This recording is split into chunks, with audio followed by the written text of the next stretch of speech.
Hello everyone, in today's video I will be narrating stories that I found off of Reddit. If you enjoyed this video, make sure you subscribe to my channel, like this video, and comment something down below. But without further ado, let's get straight into these stories. This happened a few years ago when I was road tripping with my best friend, Rachel. We were driving through a rural part of the state, mostly cornfields and tiny, run-down towns. It was late in the afternoon, and we still had hours to go before hitting the next motel on our route. Rachel was the one who spotted it, a carnival seemingly in the middle of nowhere. You know the type, faded tents, rusty Ferris wheel, peeling paint on the carousel horses. "Do you see that?" she asked, pointing out the passenger window. I slowed down to look. It didn't make sense. We hadn't passed any signs for a carnival, and this wasn't the kind of area you'd expect to find one. The theory was tucked back off the road, surrounded by overgrown grass. "Let's check it out," Rachel said, already unbuckling her seatbelt. I hesitated, but curiosity won out. We pulled onto the gravel path leading to the carnival. It looked like no one had been there in years, yet the lights on the rides flickered dimly, and faint music floated through the air, one of those tinny, old-timey carnival tunes. We got out of the car, and immediately something felt off. The air was too still. No birds, no bugs, not even a breeze rustling the grass. "Hello," Rachel called out. No answer. We wandered further in. The smell hit me first, like something rotting, faint but unmistakable. I grabbed Rachel's arm. "Maybe we shouldn't be here." She rolled her eyes. "Don't be such a wuss. It's just abandoned." Then we saw the ticket booth. A man was sitting inside, or at least, I think it was a man. His face was pale, almost chalk white, and he had this weird, too wide smile. He didn't say anything, just stared at us, his head cocked slightly to one side. "Huey ... look around," Rachel asked nervously. He didn't respond, just waved us in with a slow, deliberate motion of his hand. We walked deeper into the carnival, past the Ferris wheel and a row of game booths. There were prizes still hanging on the walls, stuffed animals covered in dust, their fur matted and gray. I swear I saw one of them blink. Rachel tugged me toward the carousel. "Let's take a picture," she said, pulling out her phone. As she raised it to snap a photo, the music stopped. The silence was deafening. "Okay, this is officially creepy," I whispered. Rachel nodded, lowering her phone.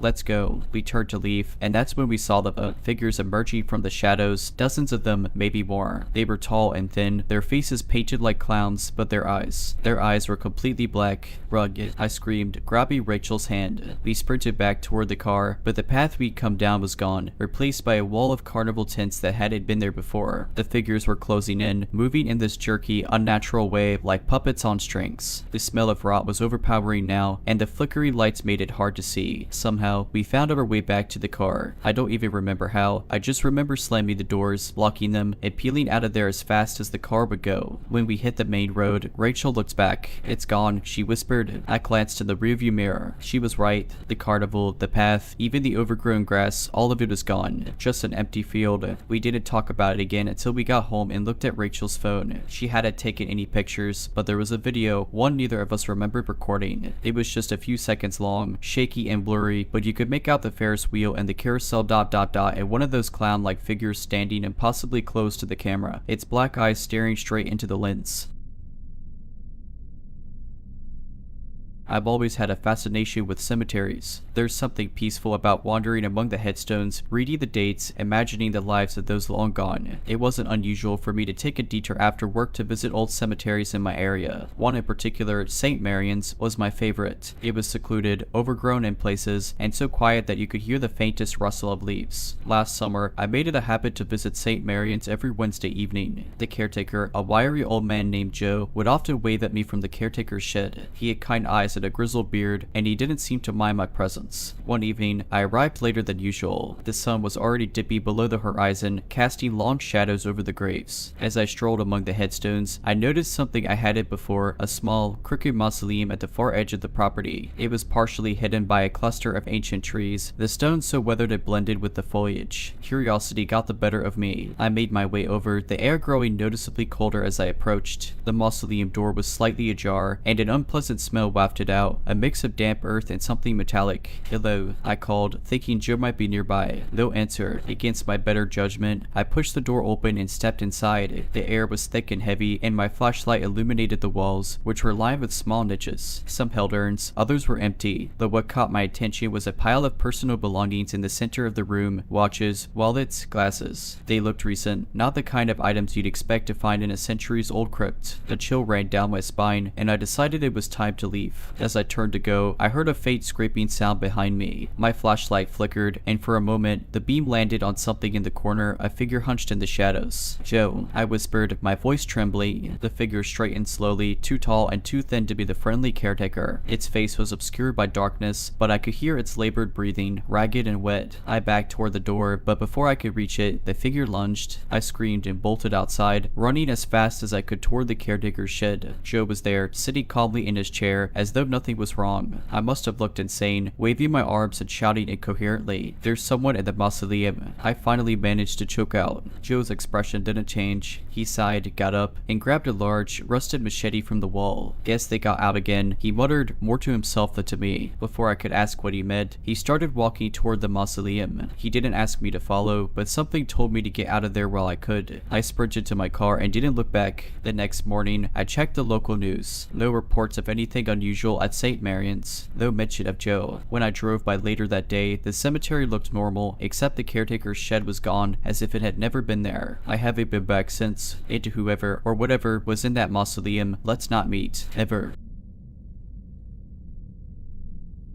This happened a couple of years ago, but I still get chills thinking about it. For context, I used to live in a small town where everything closed early, except for one 24-hour laundromat on the outskirts of town. It was a sketchy place, flickering fluorescent lights, outdated machines, and an eerie vibe that made it feel frozen in time. One night, I realized I was out of clean clothes and had to do laundry. It was almost midnight, but I figured the place would be empty, so I grabbed my basket and headed over. When I got there, the parking lot was empty except for a beat-up white van parked on the far end. I didn't think much of it at first. Inside, the place was dead silent except for the low hum of the machines and the occasional clink of a coin dropping. I loaded my clothes, started the washer, and sat down in one of the plastic chairs by the folding tables. About 10 minutes in, I noticed movement out of the corner of my eye. There was a door in the back labeled employees only. It creaked open slightly, and I swear I saw a hand, just a hand, retract into the darkness. My stomach dropped, but I convinced myself it was just my imagination. A few minutes later, I heard Fate whispering. It was soft and unintelligible, like multiple voices overlapping. It seemed to be coming from that back room. I glanced around, but I was still completely alone in the laundromat. Then the whispering stopped, and the silence felt heavier than before. I tried to focus on my phone, telling myself it was probably just pipes or the building settling. But then I noticed something even more unsettling. The white van outside was now parked closer, directly in front of the laundromat. My heart started racing. I thought about leaving, but my clothes were still in the washer. I told myself I was being paranoid and decided to wait it out. The final straw came when I glanced toward the employee's only door again. This time, it wasn't just slightly ajar, it was wide open, revealing nothing but blackness. I stared at it, frozen, until I saw something step out. It wasn't a person. I can't describe it well because my brain refuses to make sense of what I saw. It was tall, with limbs that were too long and bent at wrong angles. Its skin, or whatever covered it, was pale and glistening, like raw meat. It didn't have a face, just a smooth, blank surface where a head should have been. I bolted. I didn't even grab my clothes. As I ran to my car, I could hear the door to the laundromat creak open behind me, followed by the sound of something scraping against the tiled floor. When I got in my car and locked the doors, I looked back at the laundromat one last time. The thing was standing just inside the glass doors, motionless, watching me, if it could even see. I sped home and never went back to that laundromat again. A few weeks later, I overheard someone in town talking about it. Apparently, the place had been shut down because of some code violations. I didn't ask questions. I've always been a night owl, and during my college years, I used to love studying late at night in the university library. The place had extended hours during finals week, staying open until 3 a.m., and it was usually quiet, save for a few fellow procrastinators. The library was huge, with multiple floors and rows upon rows of shelves that seemed to go on forever. It wasn't uncommon for entire sections to feel completely deserted, especially late at night. That's where I made my first mistake, choosing the basement. The basement level of the library was always less crowded. It housed the older, less used books and a few study carols tucked between the stacks. It had an oppressive quietness, broken only by the occasional hum of the old fluorescent lights. But it was my favorite spot because I could study uninterrupted. One night, I was there around midnight, trying to cram for an exam. I'd been working for about an hour when I heard something strange, a faint whispering. It wasn't close. It sounded like it was coming from somewhere deep within the stacks. At first, I thought it was just another student talking to themselves or maybe on the phone. But the longer I listened, the stranger it became. The whispers weren't consistent. They would rise and fall, and sometimes it almost sounded like multiple voices overlapping. It was too far away for me to make out any words. I tried to brush it off, it kept working, but then I heard something that made me stop cold. My name. It was barely audible, but clear enough to send a chill down my spine. Jess, the voice whispered. It sounded closer now, like it was coming from just beyond the row of bookshelves behind me. My heart started racing. I told myself I was imagining things, maybe I was overtired, but then I heard it again, louder this time. Jess, come here. I froze. I didn't recognize the voice. It was soft, almost melodic, but there was something deeply unnatural about it. I gathered my things, trying to stay calm, and decided to leave. As I stepped into the main aisle to head for the stairs, the lights flickered. It was just for a second, but it was enough to make me stop in my tracks. When the lights steadied again, I could see something at the far end of the aisle. It was a figure standing perfectly still. I couldn't make out any details. It was too far away, but it looked wrong. Its posture was slightly off, too tall and rigid, like it didn't know how to stand naturally. It wasn't moving, just standing there at the edge of the shadows. I didn't wait to get a better look. I turned and ran for the stairs, my heart pounding. As I climbed the steps 2 at a time, I could hear the whispers again, but now they were louder, echoing all around me. When I reached the main floor, the whispers stopped. The library was completely silent, as if nothing had happened. I didn't stop until I was outside, standing under the safety of the streetlights. I never went back to the basement after that night. A few weeks later, I overheard one of the librarians talking about how the basement was rumored to be haunted. Apparently, years ago, a student had gone missing down there late at night, and they were never found.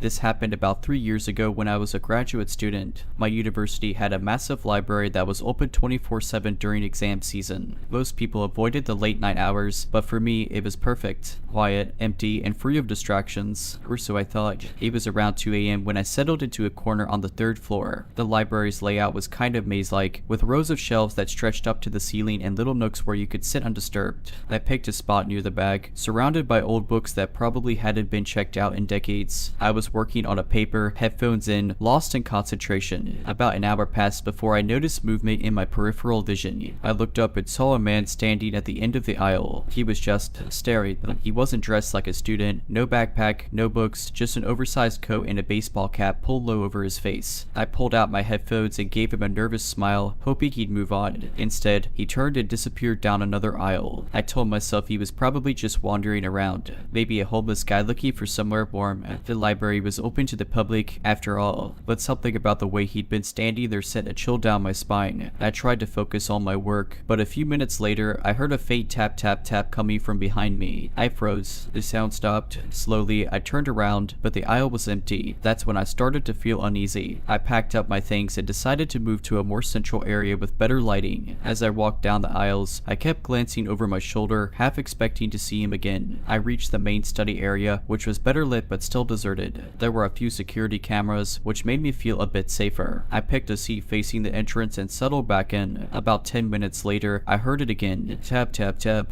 This time, it was louder, more deliberate, like someone tapping their nails on a wooden surface. I scanned the room, but there was no one there. Then I saw it, a shadow flickering on the wall across from me. It moved, slow and deliberate, just out of sight. I grabbed my bag and stood up, my heart pounding. I was ready to bolt when I heard a whisper, low and raspy, like it was coming from right behind me. Why are you leaving? I didn't look back. I ran, full speed, all the way to the security desk near the entrance. The guard on duty was half asleep, but when I told him what happened, he immediately called for backup. They searched the library but didn't find anyone. No sign of the man, no tapping noises, nothing. The guard tried to reassure me, saying it was probably just a prank or someone trying to scare me. But here's the thing, when they checked the security footage, it showed me sitting alone the whole time. No man in a coat, no shadow, nothing.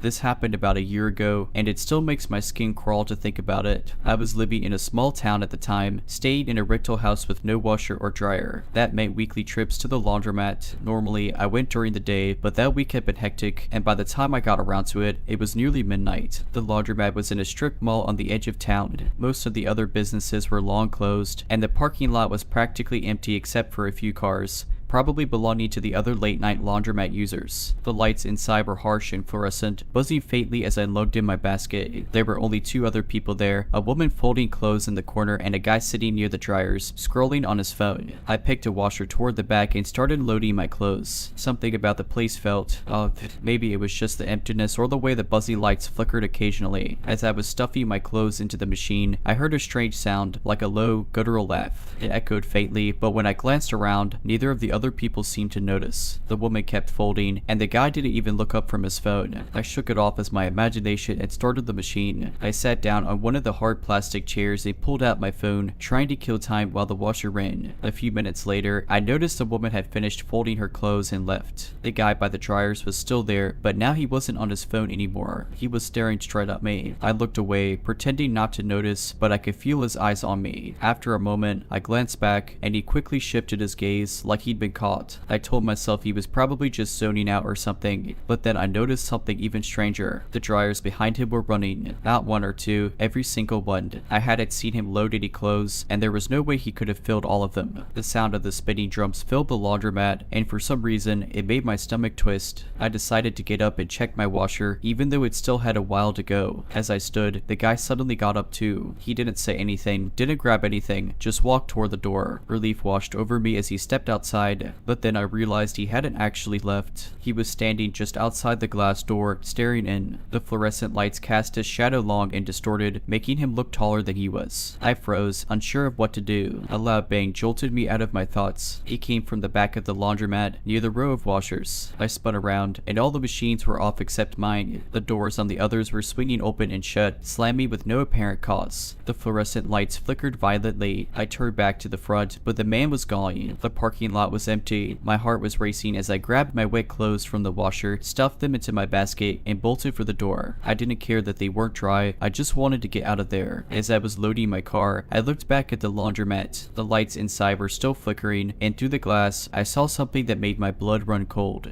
All the dryers had stopped spinning, except one. In its circular window, I saw a reflection of the man standing behind me. I didn't turn around. I slammed the car door shut and drove off, my wet clothes forgotten in the back seat. A few years ago, my small suburban neighborhood held an annual garage sale event. It was a big deal for the community, with every house dragging out their unwanted items to the curb for a weekend of bartering and socializing. I had just moved in, so I decided to participate, figuring it would be a good way to meet people. The morning was bright and cheerful, the kind of day that makes you feel safe in the middle of the most mundane activities. My folding table was stocked with old books, DVDs, and some knickknacks from my parents' attic. As I set up, a little girl, maybe 7 or 8 years old, wandered up to my table. She was pale and thin, with long, stringy blonde hair that fell into her face. She wore a faded floral dress that looked like it belonged in another era. I smiled at her, but she didn't smile back. Her eyes, though, they were piercing. Not curious, like most kids, but cold and unblinking. "Do you have any dollhouses?" she asked. Her voice was soft, almost a whisper, and I had to lean forward to catch her words. "Sorry, no dollhouses here," I said with a shrug. She stood there for a moment, staring at me as if she didn't believe me. Then, without another word, she turned and walked away, disappearing down the street. I didn't think much of it, though I did glance around at my neighbors' tables to see if anyone else noticed her. No one seemed to. The day passed uneventfully until late afternoon when things began to wind down. Most of the other vendors were packing up, but I stayed out a bit longer, chatting with a neighbor. As we talked, I noticed the little girl again. She was standing at the end of my driveway, just watching me. This time, she wasn't alone. Beside her was an older man, tall and wiry, with deep-set eyes and a face so weathered it looked carved from wood. He was holding her hand, but it wasn't a comforting grip. It looked rigid, almost like he was holding her in place. His gaze locked onto mine, and a chill crept up my spine. "Is that your daughter?" I called out, trying to keep my voice steady. The man didn't answer. Instead, he tugged the girl's hand, leading her away. But as they walked past, she turned her head and whispered something I couldn't make out. It sounded like, "You'll see." That night, I couldn't shake the unease. I told myself it was just a weird encounter, but the girl's voice echoed in my mind. "You'll see." The next morning, I woke up early to clean up the remnants of the sale. When I stepped outside, I froze. Sitting in the middle of my driveway was a dollhouse. It wasn't mine. I had never seen it before. It was old and elaborate, with tiny, hand-carved furniture visible through the miniature windows. But it wasn't just the dollhouse that made my stomach drop. Inside, sitting at the miniature dining table, were tiny figures. They were dolls. They were crudely made figurines, carved from what looked like bone, and one of them looked exactly like me. I didn't touch it. Instead, I called the police, who came and examined the dollhouse. They seemed skeptical at first, but one of the officers noticed something that made his face go pale. Carved into the back of the house, almost imperceptible, were initials and a date. The initials matched mine, and the date was the same day I was born. I moved out of that neighborhood a month later. I still don't know who the girl or the man were, or how they knew anything about me. Let me preface this by saying I've never been someone who scares easily. I grew up in a small, safe town, and while I've read my fair share of creepy stories online, I've always chalked them up to overactive imaginations. But what happened to me last weekend has been replaying in my mind nonstop, and I feel like I need to share it. There's a local farmer's market that pops up every Saturday in the next town over. It's a charming little spot, homemade jams, fresh produce, handmade crafts, the kind of place where everyone seems to know each other. I've been meaning to check it out for months and finally decided to make the trip. It was a gorgeous day, sunny with just a slight breeze. The market was bustling but not overly crowded. I wandered through the stalls, sampling apple cider and admiring jars of honey. About halfway through, I noticed a stand I hadn't seen before. It was set up near the edge of the market, away from the main cluster of vendors. The table was covered in a dark red cloth, and various trinkets were arranged on it: old-fashioned keys, small glass bottles, and what looked like handcrafted dolls. The woman behind the table was, she looked to be in her 60s, with gray hair pulled back into a tight bun. Her clothes were slightly outdated, like something out of a black and white photograph. But it was her eyes that unsettled me. They were an unnatural shade of pale gray, almost white, like she was blind. But she wasn't. I could feel her gaze tracking me as I approached. "Something catch your eye?" she asked, her voice raspy but warm, like a grandmother telling bedtime stories. I hesitated but nodded, picking up one of the small glass bottles. It was filled with a thick, dark liquid that seemed to shift as I tilted it. There was no label. "What's this?" I asked. She smiled, revealing teeth that were far too white and perfect for her age. "A remedy for protection." "And protection from what?" I joked, trying to lighten the mood. Her smile widened, and for a moment, I swore her pupils contracted like a cat's. "The things you don't say." I laughed nervously and set the bottle back down, but she reached out and placed a cold, bony hand on mine. "No charge. Take it. Feel made it." Every instinct told me to walk away, but there was something in her expression, a mix of urgency and pity, that made me take the bottle. I mumbled a thank you and quickly moved on, trying to shake off the unease. The rest of the market felt different after that. I noticed small things. Stalls I'd already passed seemed to be in different places, and the cheerful chatter of the crowd sounded distorted, like I was hearing it underwater. I decided it was time to leave. As I walked back to my car, I realized the parking lot was almost empty. I could have sworn it was packed when I arrived. A sinking feeling settled in my stomach as I fumbled for my keys. That's when I saw her. The woman from the stall was standing at the edge of the lot, partially obscured by the shadow of a large oak tree. She wasn't alone. There were 3 figures with her, tall and motionless, their faces hidden by dark hoods. They didn't move, but I felt their attention, sharp and invasive, like needles pricking my skin. I jumped into my car and locked the doors, my heart pounding as I started the engine. When I looked back, they were gone. The lot was empty. The drive home was a blur. I felt like I was being followed, but every time I checked my mirrors, the road was clear. By the time I pulled into my driveway, the sun was setting, casting long shadows across the yard. I brought the bottle inside and placed it on the kitchen counter, intending to throw it away. But as soon as I let go of it, a sharp knock echoed through the house. It came from the back door. No one ever uses the back door. I froze, every hair on my body standing on end. The knock came again, louder this time. I grabbed a knife from the counter and crept toward the door. Through the window, I could see a figure standing just beyond the porch light. It was one of the hooded figures from the parking lot. I don't remember much after that. I must have blacked out, because the next thing I knew, it was morning. The back door was locked, and the bottle was gone. The only sign anything had happened was a single smudge on the glass of the back door, a handprint larger than any human hand I've ever seen.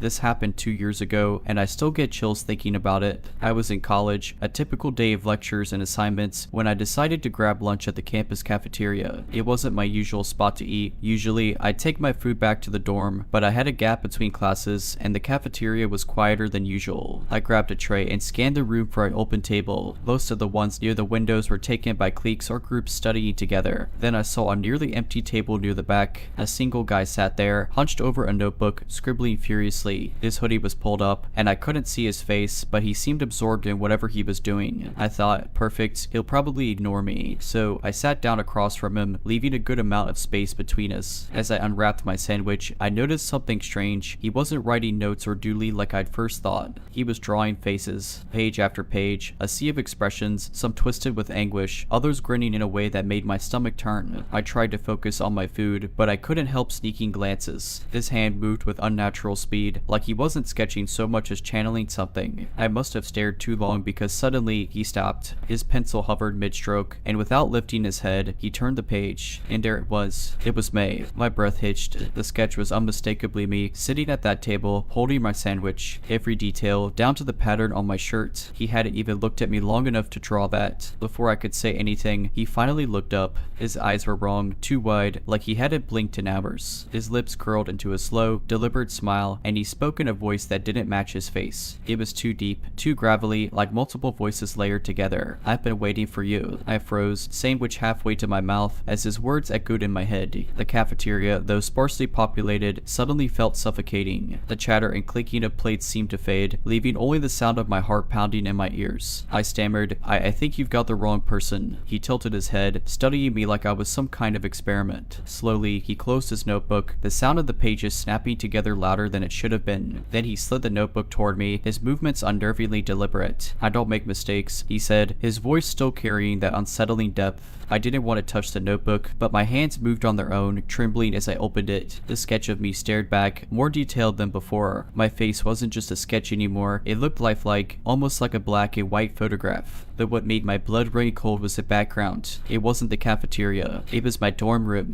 Every detail was there, my unmade bed, the poster on the wall, even the little stack of laundry I'd been putting off folding. My stomach churned, and how could he know? How could he have seen it? I glanced back at him, but he just sat there, grinning. "Who are you?" I demanded, my voice barely above a whisper. "You already know." I didn't. At least, I didn't think I did. But something about him, it was like a memory just out of reach, like the sensation of trying to remember a nightmare after you wake up. I stood abruptly, the chair screeching against the tile floor. "Stay away from me," I said, my voice shaking as I grabbed my tray and started to back away. His grin widened. "You can't run from it. You know, it's already started." I turned and bolted, leaving my half-eaten sandwich and my tray on the counter as I rushed out of the cafeteria. My chest felt tight, and I could hardly breathe by the time I reached the safety of the crowded quad. I spent the rest of the day in a haze, trying to shake the feeling of his gaze burning into my back. When I finally returned to my dorm that evening, I hesitated at the door. My palms were sweaty, and every instinct screamed at me not to go inside, but I didn't have anywhere else to go. I unlocked the door and pushed it open, flipping on the light. At first, everything seemed normal. My bed was still unmade. My laundry still sat in a neat pile. The poster was still on the wall. I let out a shaky breath and stepped inside, closing the door behind me. That's when I noticed it. The notebook was sitting on my desk. I hadn't brought it with me. I left it in the cafeteria. My heart dropped as I slowly approached it, dread pooling in my stomach. It was open to a new page, and I didn't have to pick it up to see what was drawn there. It was me again, this time lying in my bed. My eyes were closed, and there was a dark figure standing over me, its face obscured by the shadows. Beneath the drawing, in jagged handwriting, were the words, "See you tonight." I've always loved Halloween. My neighborhood takes it seriously, with elaborate decorations, block parties, and hundreds of trick-or-treaters every year. But after what happened last year, I don't think I'll ever look at Halloween the same way again. It started off like any other October 31st. I decked out my house with fake cobwebs, a graveyard in the yard, and one of those animatronic skeletons that tells bad jokes. I was wearing a witch costume and handing out candy to kids. Everything was normal, festive, even until around 9 p.m. when the younger kids had mostly gone home.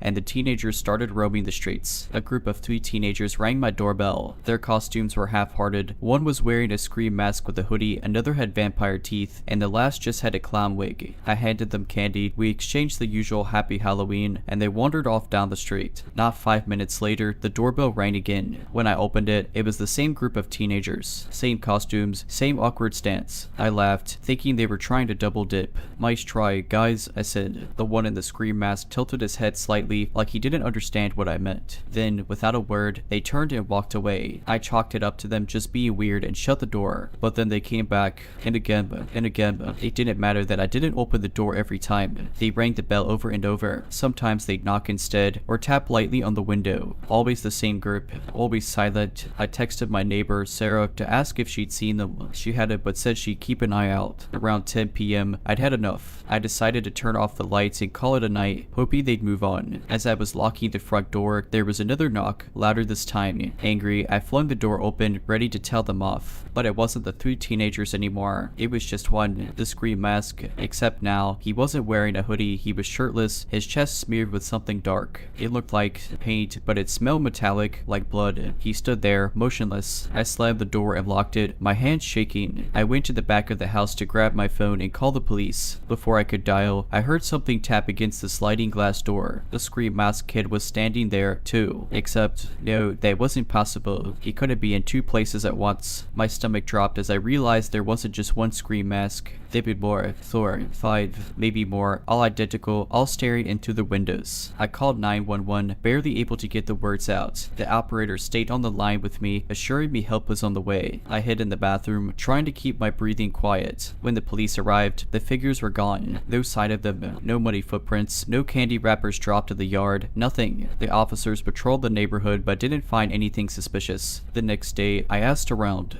None of my neighbors had seen them. Sarah swore no one had come to her house after 8:30. It was like they targeted me specifically. I thought maybe it was just a cruel prank, but then I checked my security camera footage. The footage showed me opening the door to no one at 9 p.m. and at 10 p.m. The scream mask wasn't shirtless, it wasn't there at all. After that Halloween night, I couldn't shake the feeling that I was being watched. I'd catch myself glancing over my shoulder whenever I left the house, scanning the street for those masks or anything that seemed out of place. For weeks, nothing happened, and I started convincing myself that it really had been some weird prank. Maybe my mind had played tricks on me in the chaos. That was, until the package arrived on my doorstep. It was early December, a few weeks before Christmas. There was no return address, and the handwriting on the label was jagged, almost childlike. I hesitated, but eventually brought it inside and opened it. Inside the box was a scream mask, the same one I'd seen that night. Its surface was scuffed and stained, like it had been dragged through dirt, or worse. Underneath the mask was a folded piece of paper. The note said, in the same shaky handwriting, "This us." I dropped the box and immediately called the police. They came, took the box and the note as evidence, and promised to investigate. The officer who came to my house, a tall guy named Officer Ramos, tried to reassure me, saying it was probably just a prank or some misguided attempt to scare me, but his tone didn't match his words. He looked worried. That night, I barely slept. Every creak, every gust of wind outside made my heart race. Around 2 a.m., I finally dozed off, only to be jolted awake by a loud thud on my front porch. I stayed frozen in bed, listening. Another thud, and another. Then the sound of something being dragged across the porch, slow and deliberate. I mustered up the courage to peek out of the window from my bedroom. The street was empty, but my porch was not. There were pumpkins, dozens of them, smashed to pieces, their guts spread across the porch and spilling onto the steps. In the middle of the mess was one intact pumpkin. It had been carved with a single word, soon. I didn't bother looking around for anyone this time. I called the police again. When they arrived, they found nothing, no footprints, no signs of anyone nearby, just the pumpkins. For the next few weeks, I barely left my house. I took time off work, had groceries delivered, and made excuses for why I couldn't meet up with friends. I even installed a second set of locks and motion sensor lights around my property. The nightmares started soon after. In them, I'd open my door to find dozens of scream masks staring at me, or I'd wake up to see one standing at the foot of my bed. Sometimes, I'd hear tapping on my windows, only to realize I was dreaming when I sat bolt upright,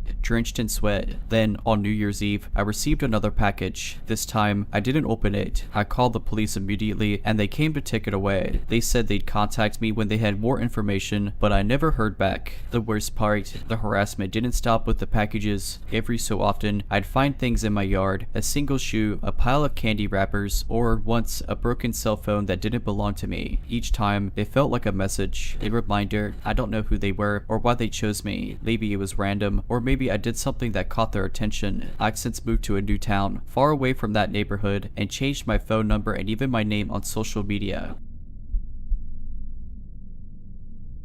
This happened about 3 years ago, but I still get chills thinking about it. I was 19 at the time and had just started volunteering at a small community center in my town. It wasn't anything fancy, just a place where people could take free classes, use the computer lab, or pick up donated items like clothes and food. I signed up to help out with an after-hours charity auction they were hosting one Friday night. The event ended around 9 p.m. and most of the guests had left by 9:30. My job was to help clean up the multipurpose room, which was on the first floor near the entrance. There were maybe 5 of us left: me, another volunteer named Sarah, 2 staff members, and an older man who had volunteered to help set up earlier but stayed late to assist with teardown. I hadn't seen him much during the event itself. He seemed nice enough, quiet and polite, probably in his late 50 seconds or early 60 seconds, with neatly combed gray hair and wire-rimmed glasses. He told us his name was Mr. Connors. I figured he was just one of those retirees who liked to stay busy. By 10 p.m., we had most of the cleanup done, and the staff members went upstairs to lock up the office. Sarah and I were left in the multipurpose room, folding up the last of the chairs. Mr. Connors was still there too, wiping down the tables. I glanced at him and noticed something strange. He was moving slowly, almost robotically, and staring at the same spot on the table as he wiped it over and over. I tried to brush it off as I'm being tired. Around 10:15, Sarah said goodnight and left. I was supposed to stick around until the staff came back downstairs, so I stayed behind to double check the chairs and tables. That's when I noticed something else. Mr. Connors wasn't cleaning anymore. He was just standing there, perfectly still, in the middle of the room. His back was to me, and he was facing the far corner. "Mr. Connors," I called out. No response. "Hey, are you okay?" Still nothing. I started to feel uneasy. The overhead lights flickered slightly, which wasn't unusual for the old building, but in that moment, it made everything feel 10 times creepier. I decided to text one of the staff members to let them know something was off. While I was typing, I heard a noise, a low, wet, gurgling sound. My heart dropped. I looked up, and Mr. Connors was facing me now, but his face, it wasn't right. His mouth was stretched unnaturally wide, like he was trying to form words but couldn't. His eyes were glassy, unblinking, and somehow darker than before, like they were absorbing the light. "Are you lost?" he said suddenly. His voice was raspy, broken, like it didn't belong to him. "Do you need help finding your way?" I froze. I couldn't move, couldn't speak. He started walking toward me, each step deliberate and heavy. "Do you know where you are?" he asked again, his voice warpy with each word. I bolted. I didn't even grab my bag. I just ran out of the room, up the stairs, and straight to the office. I banged on the door until one of the staff opened it. I was crying, trying to explain what had happened, but when they went downstairs to check, Mr. Connors was gone. The multipurpose room was empty, and the main doors were locked from the inside. Here's the thing, when I described Mr. Connors to the staff, they told me there was no one by that name on the volunteer list. No one matching his description had signed in or been approved to help with the event. To this day, I have no idea who or what I encountered that night. After that night, I couldn't shake the feeling that I was being watched. It started small, just an uneasy sense of someone standing behind me when I was brushing my teeth or sitting at my desk. I tried to convince myself it was just my imagination. After all, I hadn't actually been hurt. Maybe my brain was just playing tricks on me. But things got worse. About a week later, I was walking home from a friend's house around dusk. It was a clear evening, the kind where shadows stretched long and dark across the sidewalk. I was halfway down my street when I heard footsteps behind me, slow, deliberate, echoing mine. I turned around, expecting to see one of my neighbors. Instead, I saw him, Mr. Connors, or whatever he was. He was standing about 20 feet away, under a street light, perfectly still. His face was blank, his expression eerily calm, but his eyes, they were just as dark and empty as before. "Are you lost?" he asked again, his voice carrying down the quiet street like a whisper and a shout at the same time. My stomach turned. I didn't say anything. I just turned and started walking faster. The footsteps followed, not rushing, not running, just that same slow, deliberate pace. I broke into a sprint, my heart hammering in my chest, but the footsteps never sped up. Somehow, they still sounded close, too close. I made it to my house, slammed the door shut, and locked it. I stood there, panting, listening. Nothing. No footsteps, no knock, no sound at all. I peeked through the peephole. The street was empty. For the next few nights, I barely slept. I kept checking my windows and doors, making sure everything was locked. My rational brain tried to tell me it was just paranoia, but deep down, I knew it wasn't over. Then, 3 days days later, I found a piece of paper slipped under my door. It was folded in half, with my name written on the front in neat, looping handwriting. I unfolded it, my hands trembling. The note was simple, just 4 words, "Do you know yet?" I don't know how to explain it, but I felt like the words were sinking into my skin, crawling under it. I tore the note into tiny pieces and flushed it down the toilet, hoping that would be the end of it. It wasn't. Over the next few weeks, more strange things happened. My phone would buzz in the middle of the night, but when I checked, there was no notification. Lights in my house would flicker, even though the wiring had always been fine. Once, I woke up to find my front door standing wide open, even though I knew I had locked it before bed. And then there were the whispers. Late at night, just as I was falling asleep, I'd hear them. Faint, unintelligible murmurs coming from the corners of my room or the hallway outside my door. I never understood what they were saying, but they always left me with the same sickening question: "Do you know yet?" I don't know what I'm supposed to know. I don't know why this is happening to me. I moved to a new apartment, changed my phone number, and even stopped using my real name online. It helped for a while. Months went by with no incidents, and I started to believe maybe I'd escaped him. Until last night, I was coming home late from work, walking up the path to my building when I saw it. A single piece of paper pinned to my door. No note this time, just a rough sketch of a dark, empty room. In the corner of the drawing, barely visible, was a figure, a tall, thin man with glasses, standing perfectly still. I don't know how he found me. I don't know what he wants. All I know is, I don't think I can outrun him anymore. If you ever meet someone who seems just a little too quiet, a little too off, trust your instincts. And if they ever ask, "Do you know yet?" don't answer.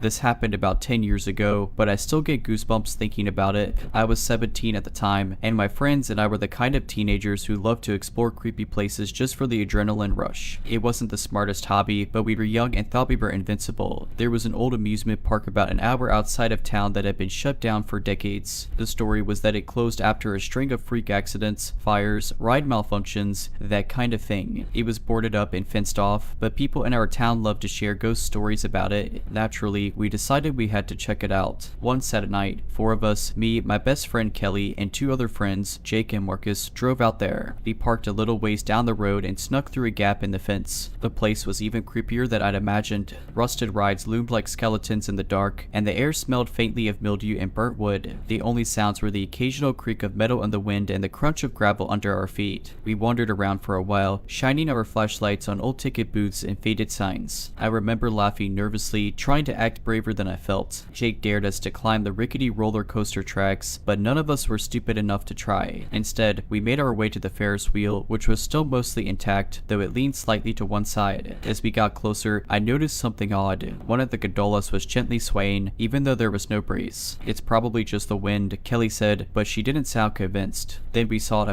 a man standing next to the Ferris wheel, partially hidden in the shadows. He was tall and thin, wearing a long coat and a wide-brimmed hat that cast his face in darkness. At first, I thought he might be a security guard, but something about him didn't seem right. He didn't move or say anything. He just stood there, watching us. "Hey," Jake called out, trying to sound tough. "We're just looking around. We'll leave if it's a problem." No response. The man didn't even flinch. Kelly grabbed my arm, her nails digging into my skin. "Let's just go," she whispered. But Jake and Marcus weren't ready to back down. "What's your problem, Dewey?" Marcus shouted, taking a step toward him. That's when the man finally moved. It was subtle at first, a tilt of his head, like he was sizing us up. Then he stepped out of the shadows, and my stomach dropped. This face, it wasn't right. His features were sharp and stretched, like his skin was too tight over his skull. His eyes were wide and glassy, reflecting the beam of Jake's flashlight in a way that made them look unnaturally bright. "Do you want a ride?" the man asked, his voice low and gravelly. He gestured to the Ferris wheel with one long, bony hand. None of us answered. We were frozen, staring at him.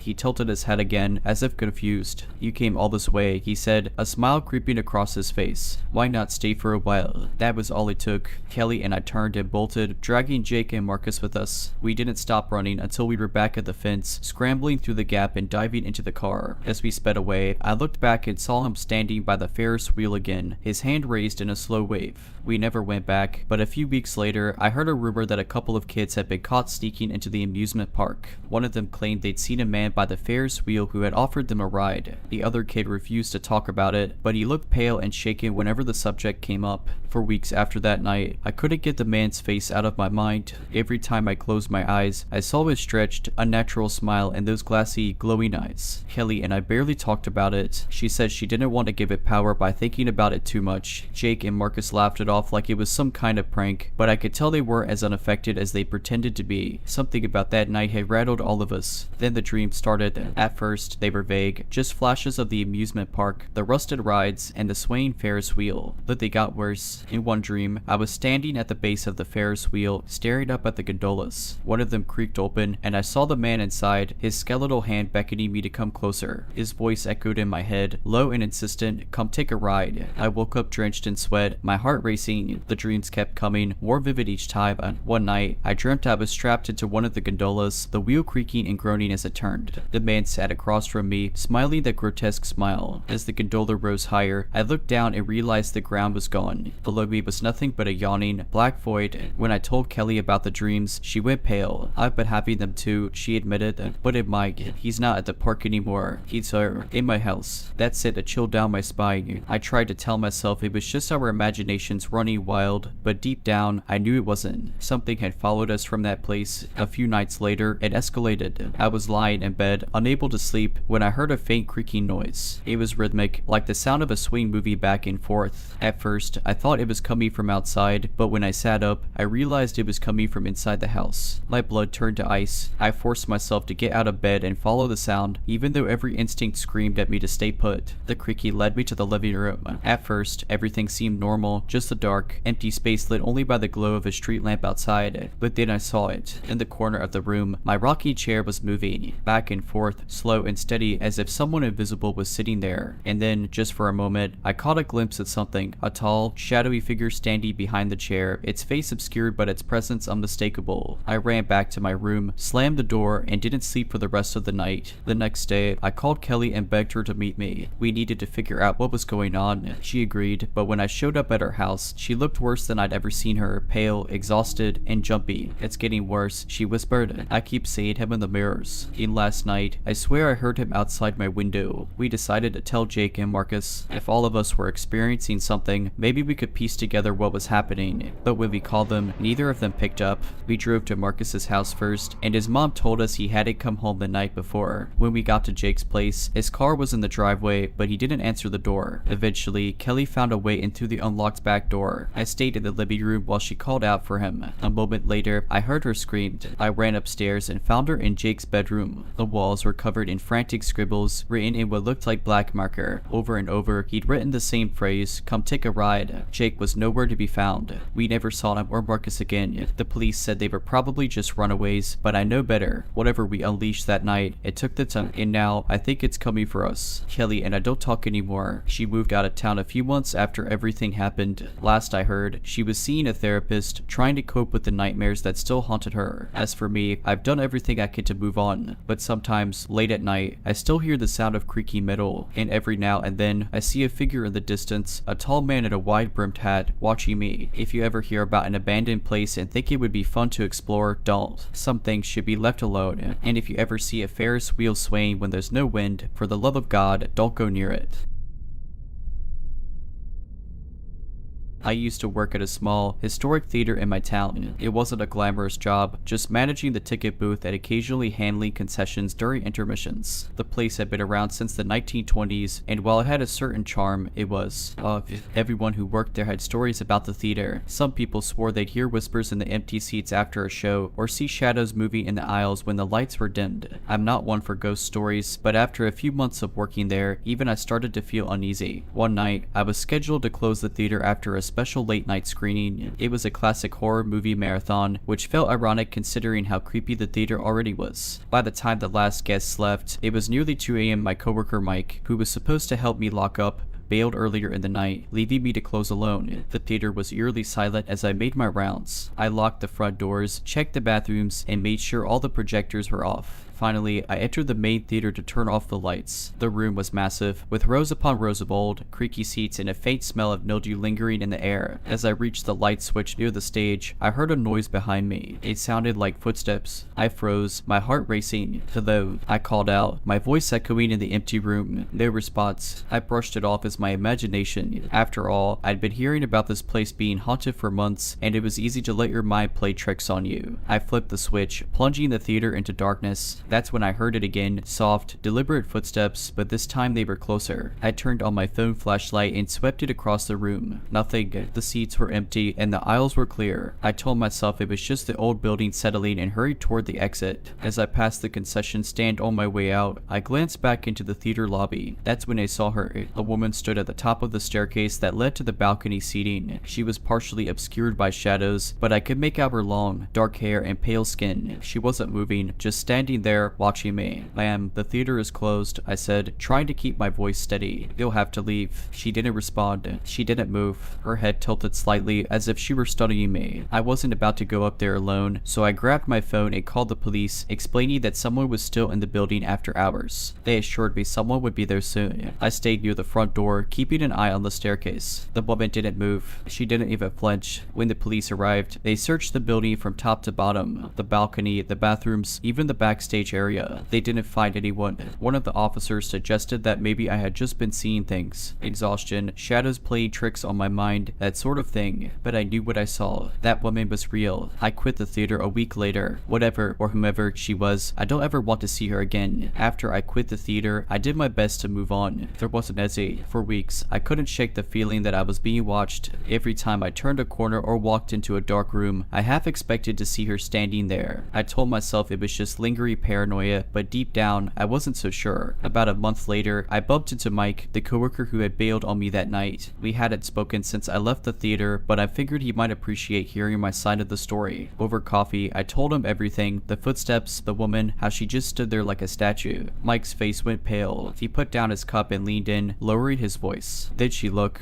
wrong?" he asked. "What do you mean?" "Like, her face wasn't quite normal, too pale, her eyes too dark." His voice was shaking now. Chills ran down my spine. "Yeah, kind of," I said hesitantly. "Why?" Mike sighed and sat back, rubbing his hands over his face. I didn't want to say anything before, but I saw her too, about a year ago. My stomach dropped. "What?" "When?" "One night after closing. I was cleaning up the balcony seats after a show. Everyone else had already left, and I was the only one there, at least I thought I was. I saw her sitting in the back row. I figured she was a straggler who hadn't left yet, so I walked over to tell her we were closed. But when I got closer, she just disappeared." I stared at him, unable to speak. He continued, his voice barely above a whisper. I told the manager, but he brushed it off, said it was just my imagination. I didn't believe him. After that, I couldn't work alone at night anymore. Every time I was in the building by myself, I felt like she was there, watching me. Mike and I sat in silence for a while, both of us lost in our thoughts. Finally, I asked the question that had been nagging at me since that night. "Do you think she is a ghost?" Mike hesitated. "I don't know, but whatever she is, I don't think she's harmless." I didn't want to believe him, but I couldn't deny the sinking feeling in my gut. After that conversation, I started noticing things, small, unsettling coincidences that made me question whether I'd really left her behind. It started with the sound of footsteps in my apartment late at night. At first, I thought it was my upstairs neighbors, but the noises didn't match. They weren't muffled thumps. These were sharp, deliberate steps, like someone pacing back and forth. Then there were the whispers. I could never make out the words, but they sounded faintly familiar, like an echo of something I'd heard before. One night, I woke up to find my bedroom window wide open. I never opened it. The air outside was freezing, but the room felt stiflingly hot, like someone had been standing there, breathing heavily. The worst came a few weeks later. I was driving home from work late at night when I caught a glimpse of something in my rearview mirror. It was faint, but I swear I saw a figure sitting in the back seat. Long, dark hair, pale face, staring directly at me. I slammed on the brakes and whipped around, but the back seat was empty. My heart was pounding, and my hands were shaking so badly I could barely grip the steering wheel. I drove straight home, locked every door and window, and sat in my living room with every light on until sunrise. I don't know what she wants, or why she's following me. I've tried everything to get rid of her, blessing my apartment, burning sage, even seeing a psychic. Nothing has worked. All I can do now is hope she'll lose interest and move on. But every night, as I lie in bed listening to the faint sound of footsteps in the hallway, I can't help but wonder, what if she never leaves?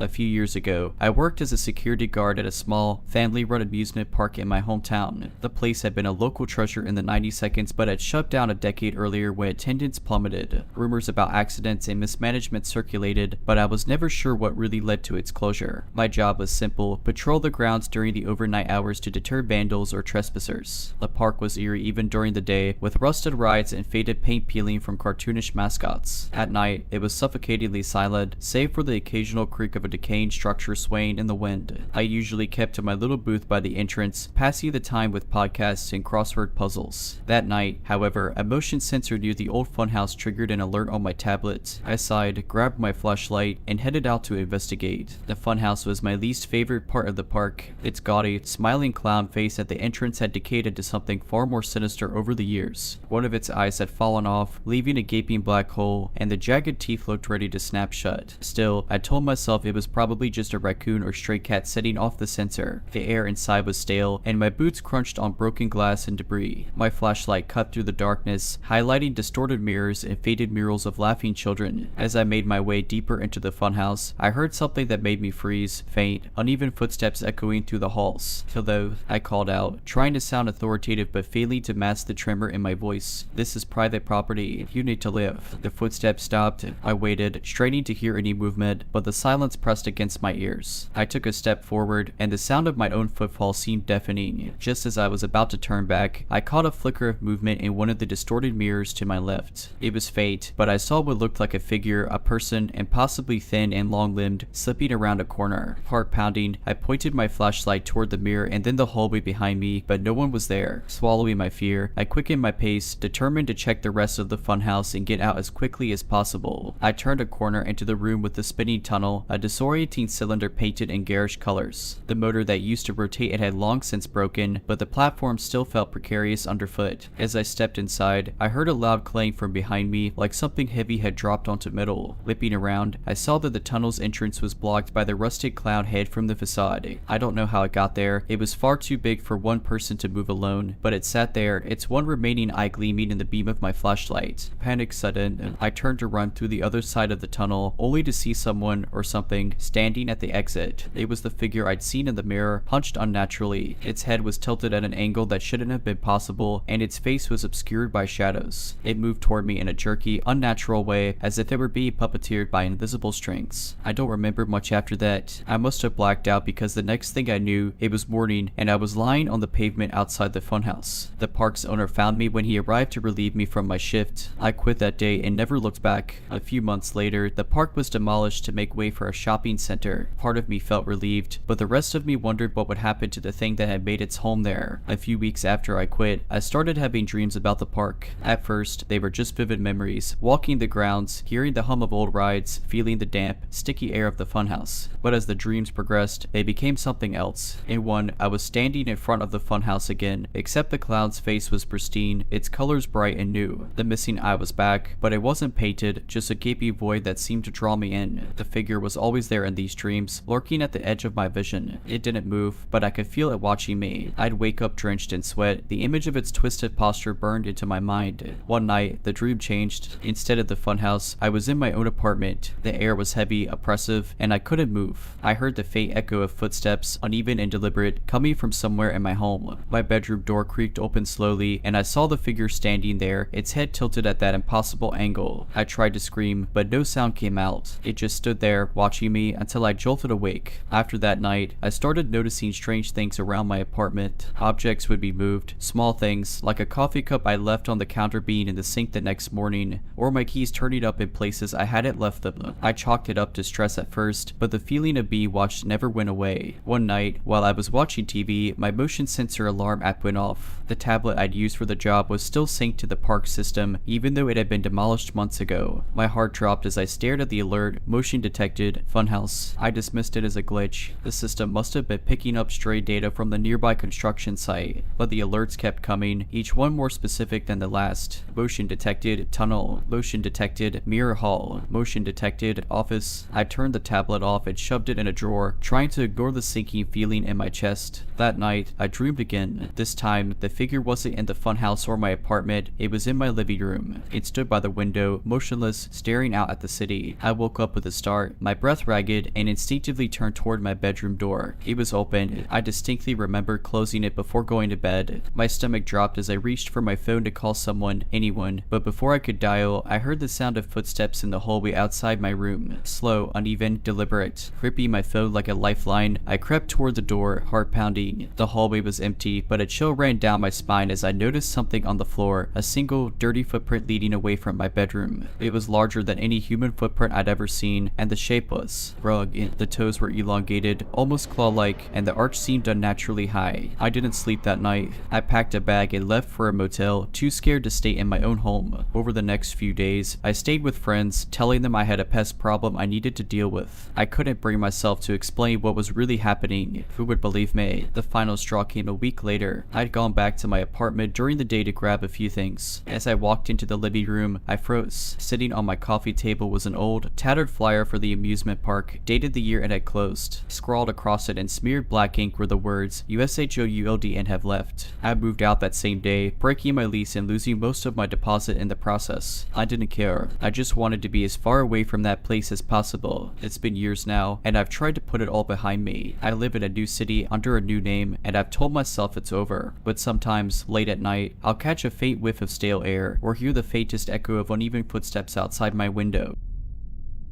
I used to work as a night custodian for a small town historical museum. You wouldn't believe the weird things you find cleaning old places, shadows in corners that feel too dark, creaks in the floors where no one's walking. But this happened one night, and it still chills me to the bone. The museum was housed in what used to be the town's old courthouse, built in the late 1800 seconds. It was a grand, imposing building with high ceilings, ornate woodwork, and that faint, musty smell of age. My job was to clean the exhibit halls and offices after hours, alone. That night started like any other. I plugged in my headphones, grabbed my mop bucket, and set to work on the upstairs gallery. The exhibits up there were a mishmash of old photographs, artifacts from the pioneer days, and, my least favorite, an old judge's bench and witness stand, complete with a life-size mannequin and period clothing. I had just finished mopping the gallery floor and was gathering my supplies when I noticed something strange. The mannequin's head was turned. It wasn't much, just a slight tilt, but I was sure it hadn't been like that earlier. I chalked it up to my imagination and moved on. An hour later, I was downstairs vacuuming the main lobby when I heard a loud thud upstairs. My heart jumped. The museum was locked, and I was the only one with a key. I turned off the vacuum and listened. Silence, probably just something falling over, I muttered, trying to convince myself. I went upstairs to check it out, my flashlight cutting through the dim light. The mannequin was no longer behind the judge's bench. It was standing in the middle of the room. My stomach dropped. I told myself someone must have been playing a prank, maybe a coworker, but as I approached it, I noticed something even worse, its hands. They were different. The mannequin was supposed to be holding a gavel in one hand, but now both hands were clenched into fists, and they looked real. I stumbled back, nearly tripping over my mop bucket, and sprinted for the stairs. As I reached the top step, I felt a cold gust of air brush past me like someone running by. I turned and pointed my flashlight back into the gallery. The mannequin wasn't there anymore. I bolted downstairs, grabbed my bag, and ran out the front door. I didn't even lock up.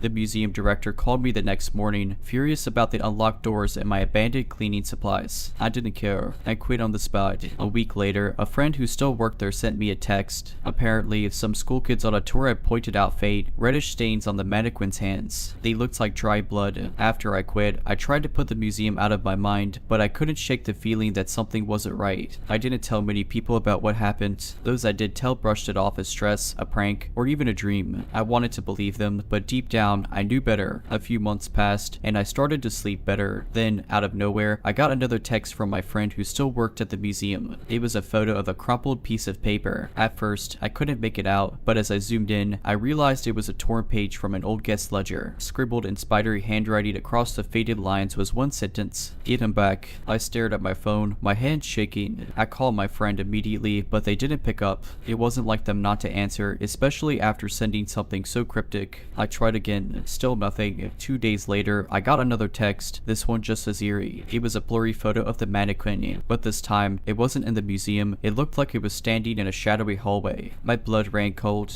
I recognized that hallway. It was in my apartment building. I didn't even think. I grabbed a knife from my kitchen and started checking every room in my place, my heart hammering in my chest. Nothing. I checked the locks on my windows and doors, doors, they were secure. Still, I barely slept that night. The next day, I decided to visit the museum. I didn't want to, but I needed answers. When I got there, I found the place closed. The director, pale and visibly shaken, was talking to police outside. I approached cautiously, and before I could say anything, the director blurted, "It's gone." "What's gone?" I asked, dreading the answer. "The mannequin," she said, her voice trembling. "It's just gone." I didn't tell her about the photo I received. I didn't tell anyone. I just left. I knew I wasn't safe, and I knew it wasn't over. That night, I woke up to a loud knocking at my door. It wasn't the kind of knock that comes from someone politely asking to come in. It was frantic, pounding, almost violent. I froze in bed, gripping the knife I'd started keeping under my pillow. The knocking stopped, and then I heard it. The sound of footsteps, slow and deliberate, moving through my living room. My heart stopped. I hadn't heard the door open. There was no way anyone could have gotten in. I stayed as still as possible, my breath shallow and silent. The footsteps moved closer and closer until they stopped just outside my bedroom door. I gripped the knife tighter, ready to fight, but then I heard a sound that turned my blood to ice, a faint creaking, like the bending of wood. Slowly, I turned my head to the door and I saw it. A shadow, tall, distorted, and unmistakably inhuman, stretched under the crack of my door. I don't remember screaming, but I must have, because the next thing I knew, my neighbors were banging on my door, asking if I was okay. The shadow was gone. The police were called, but they didn't find anything. No sign of forced entry, no footprints, nothing. I moved out the next day. Moving out gave me some peace, but it didn't last. Even in a new apartment, miles from the museum, I couldn't shake the feeling that something was watching me. At first, it was subtle, things being slightly out of place, a strange creak in the floorboards when I was sure I hadn't moved.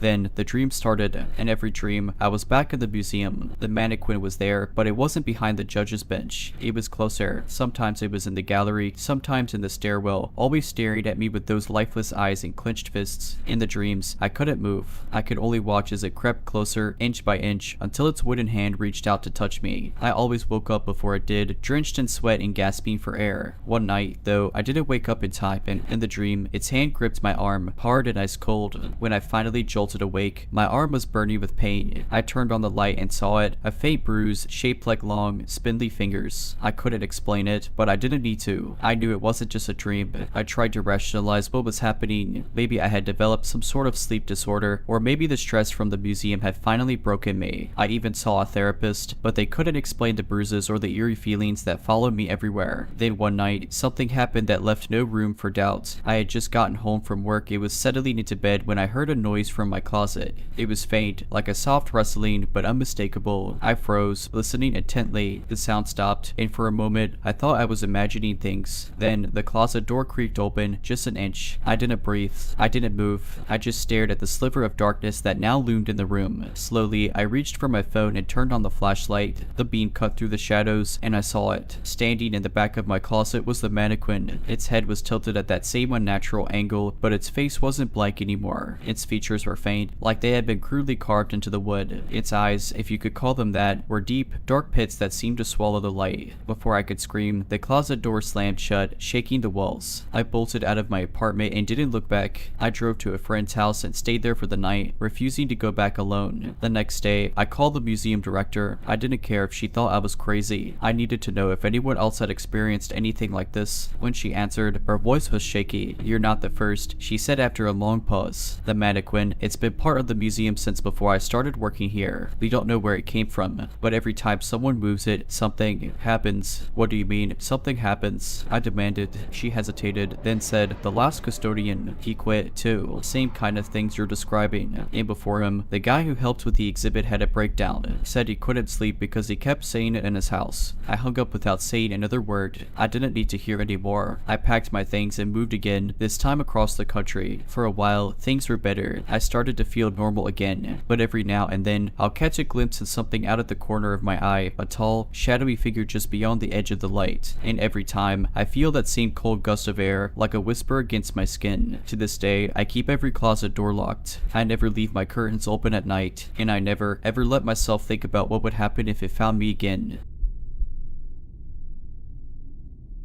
This happened about 6 years ago when I was in college. I used to pick up odd jobs to make extra money, and one of the gigs I found was through a temp agency. They sent me to this enormous warehouse on the outskirts of town to help with inventory for a few nights. It wasn't glamorous work, but it paid well for a college kid, so I didn't think twice about accepting. The warehouse was strange. It was part of a much larger facility that appeared mostly abandoned, except for a small section that was still in use. When I arrived on my first night, the place was eerily quiet, lit only by buzzing fluorescent lights that seemed to flicker just enough to unnerve me. The manager, a gruff man named Steve, barely said 2 words to me other than to point me to the section I'd be working in. "Don't wander," he added sternly, as if he was issuing a warning. I laughed it off, assuming he was just trying to keep me from slacking. My task was simple: count in log boxes in a specific aisle. I was working alone, and the warehouse was massive. The further you walked, the darker it got, like the lights were either broken or not turned on for those sections anymore. I figured I'd just stay in my lane, literally, and finish my shift. Around midnight, I heard a faint sound. At first, I thought it was the hum of the ventilation system, but then it got louder. It was rhythmic, almost like footsteps, but they were uneven, like someone limping or dragging something heavy. I stopped what I was doing and listened, but the sound faded quickly. I told myself it was just Steve moving around and went back to work. But then I heard it again, closer this time, and this time, it was accompanied by a faint metallic scraping. It sounded like someone was dragging a piece of metal across the floor. "Hello," I called out, my voice echoing in the cavernous space. No response. I tried to shake it off and keep working, but my nerves were shot. The scraping continued intermittently, sometimes seeming far away, sometimes uncomfortably close. At one point, I was so on edge that I decided to check it out. Big mistake. I grabbed my flashlight and walked toward the sound. It led me deeper into the warehouse, past the aisles I was assigned to, and into a part of the building that wasn't lit at all. My flashlight beam caught glimpses of rusted machinery, stacks of pallets, and empty shelving. The sound was louder now, and as I rounded a corner, I froze. In the beam of my flashlight was a figure. He was hunched over, wearing what looked like a filthy jumpsuit. Its back was to me, and it appeared to be dragging a long, metal pipe across the floor. The figure stopped moving the moment my light hit it, like it sensed me. I couldn't move. My breath caught in my throat as the figure slowly turned its head toward me. I'll never forget its face, or rather, the lack of one. The face was obscured by some kind of mask or sack, with crudely cut eye holes that didn't seem to align properly. It tilted its head, as if curious, then took a step toward me. I ran.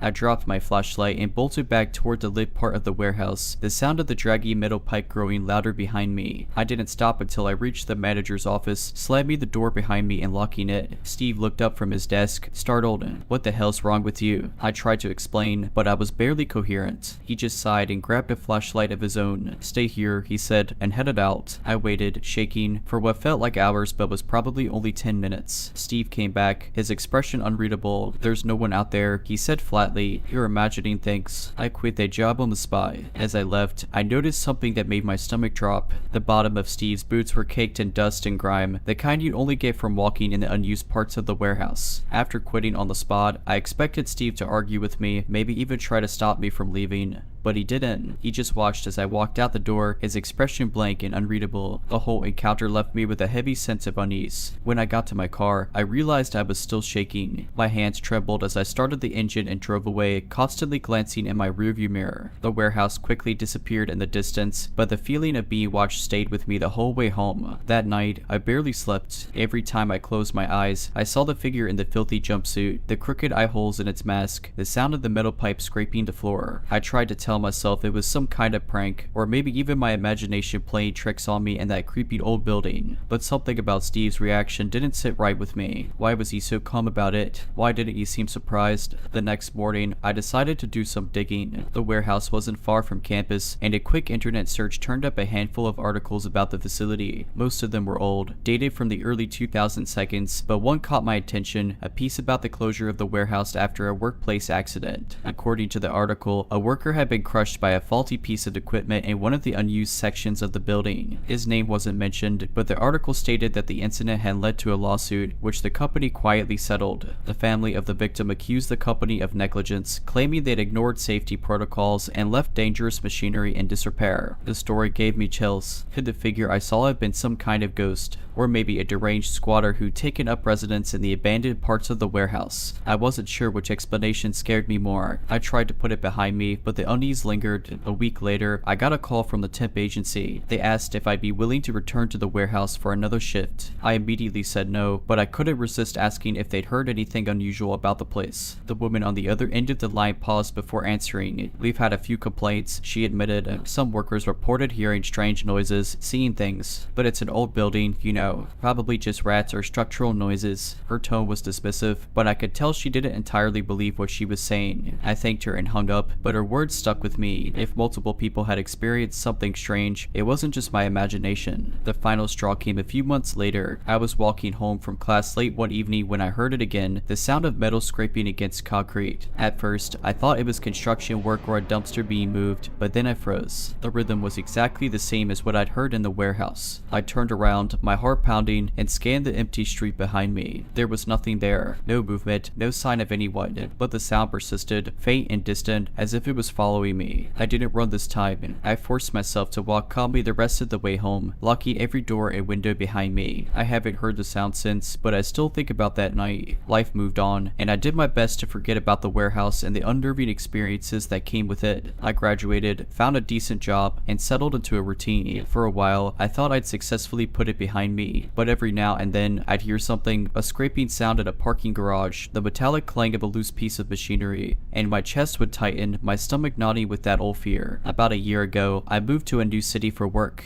It was far enough away that I thought I'd left everything about that part of my life behind, but then something happened that brought it all rushing back. It started innocently enough. I was unpacking boxes in my new apartment, trying to make the place feel like home. My unit is on the top floor of a 4-story building with a view overlooking the street below. I've always liked living high up, less chance of anyone sneaking around, right? One night, a few weeks after I moved in, I was up late working on a project for work. It was past midnight, and the city had gone quiet outside. I was sitting at my desk when I heard it, the faint, rhythmic scraping of metal on concrete. I froze. For a moment, I tried to convince myself it was just the building settling, or maybe someone moving furniture in another unit. But deep down, I knew better. The sound was too familiar, too specific. I got up and went to the window, peering out onto the street below. It was empty, except for a single streetlight casting a weak glow on the pavement. I waited, holding my breath, but nothing moved. After a few minutes, I told myself I was being paranoid and went back to my desk. The next night, it happened again. This time, the sound was louder, and it seemed to be coming from inside the building. I tried to ignore it, but curiosity got the better of me. I grabbed a flashlight and stepped out into the hallway. The building was quiet, too quiet. I stood there for a moment, straining to hear, but the sound had stopped. I walked down the hall, checking every corner, every shadow. Nothing. When I got back to my apartment, I locked the door and went straight to bed, hoping sleep would erase the unease gnawing at me. But sleep didn't come easily. I kept imagining that figure from the warehouse, the mask, the draggy pipe. Over the next few weeks, the sound came and went at random. Sometimes it was faint and distant, like it was coming from another floor. Other times, it was so close that I could swear it was right outside my door. I started losing sleep, jumping at every little noise. I even considered moving again, but the lease had just started, and I couldn't afford to break it. Then, one night, I woke up to the sound of scraping directly outside my bedroom window. I live on the 4th floor. My blood ran cold. I didn't dare move, didn't even breathe. Slowly, I turned my head toward the window, heart pounding so hard I thought it might burst. The blinds were closed, but I could see the faint outline of something pressed against the glass. It was a hand. I grabbed my phone and dialed 911, whispering into the receiver as I tried not to make a sound.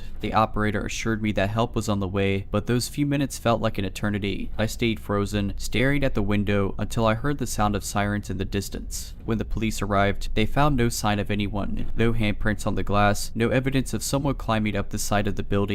But the officers didn't leave me empty-handed. As they were leaving, one of them mentioned that I wasn't the first person in the area to report something strange. A few weeks earlier, a man in a neighboring building had complained about hearing scraping sounds outside his door late at night. When he finally opened the door, he found nothing but a long, rusted pipe lying across the threshold. I don't know if I'll ever escape this thing, or if it's even a thing that can be escaped. All I know is that it followed me once, and I can't shake the feeling that it's still out there, waiting.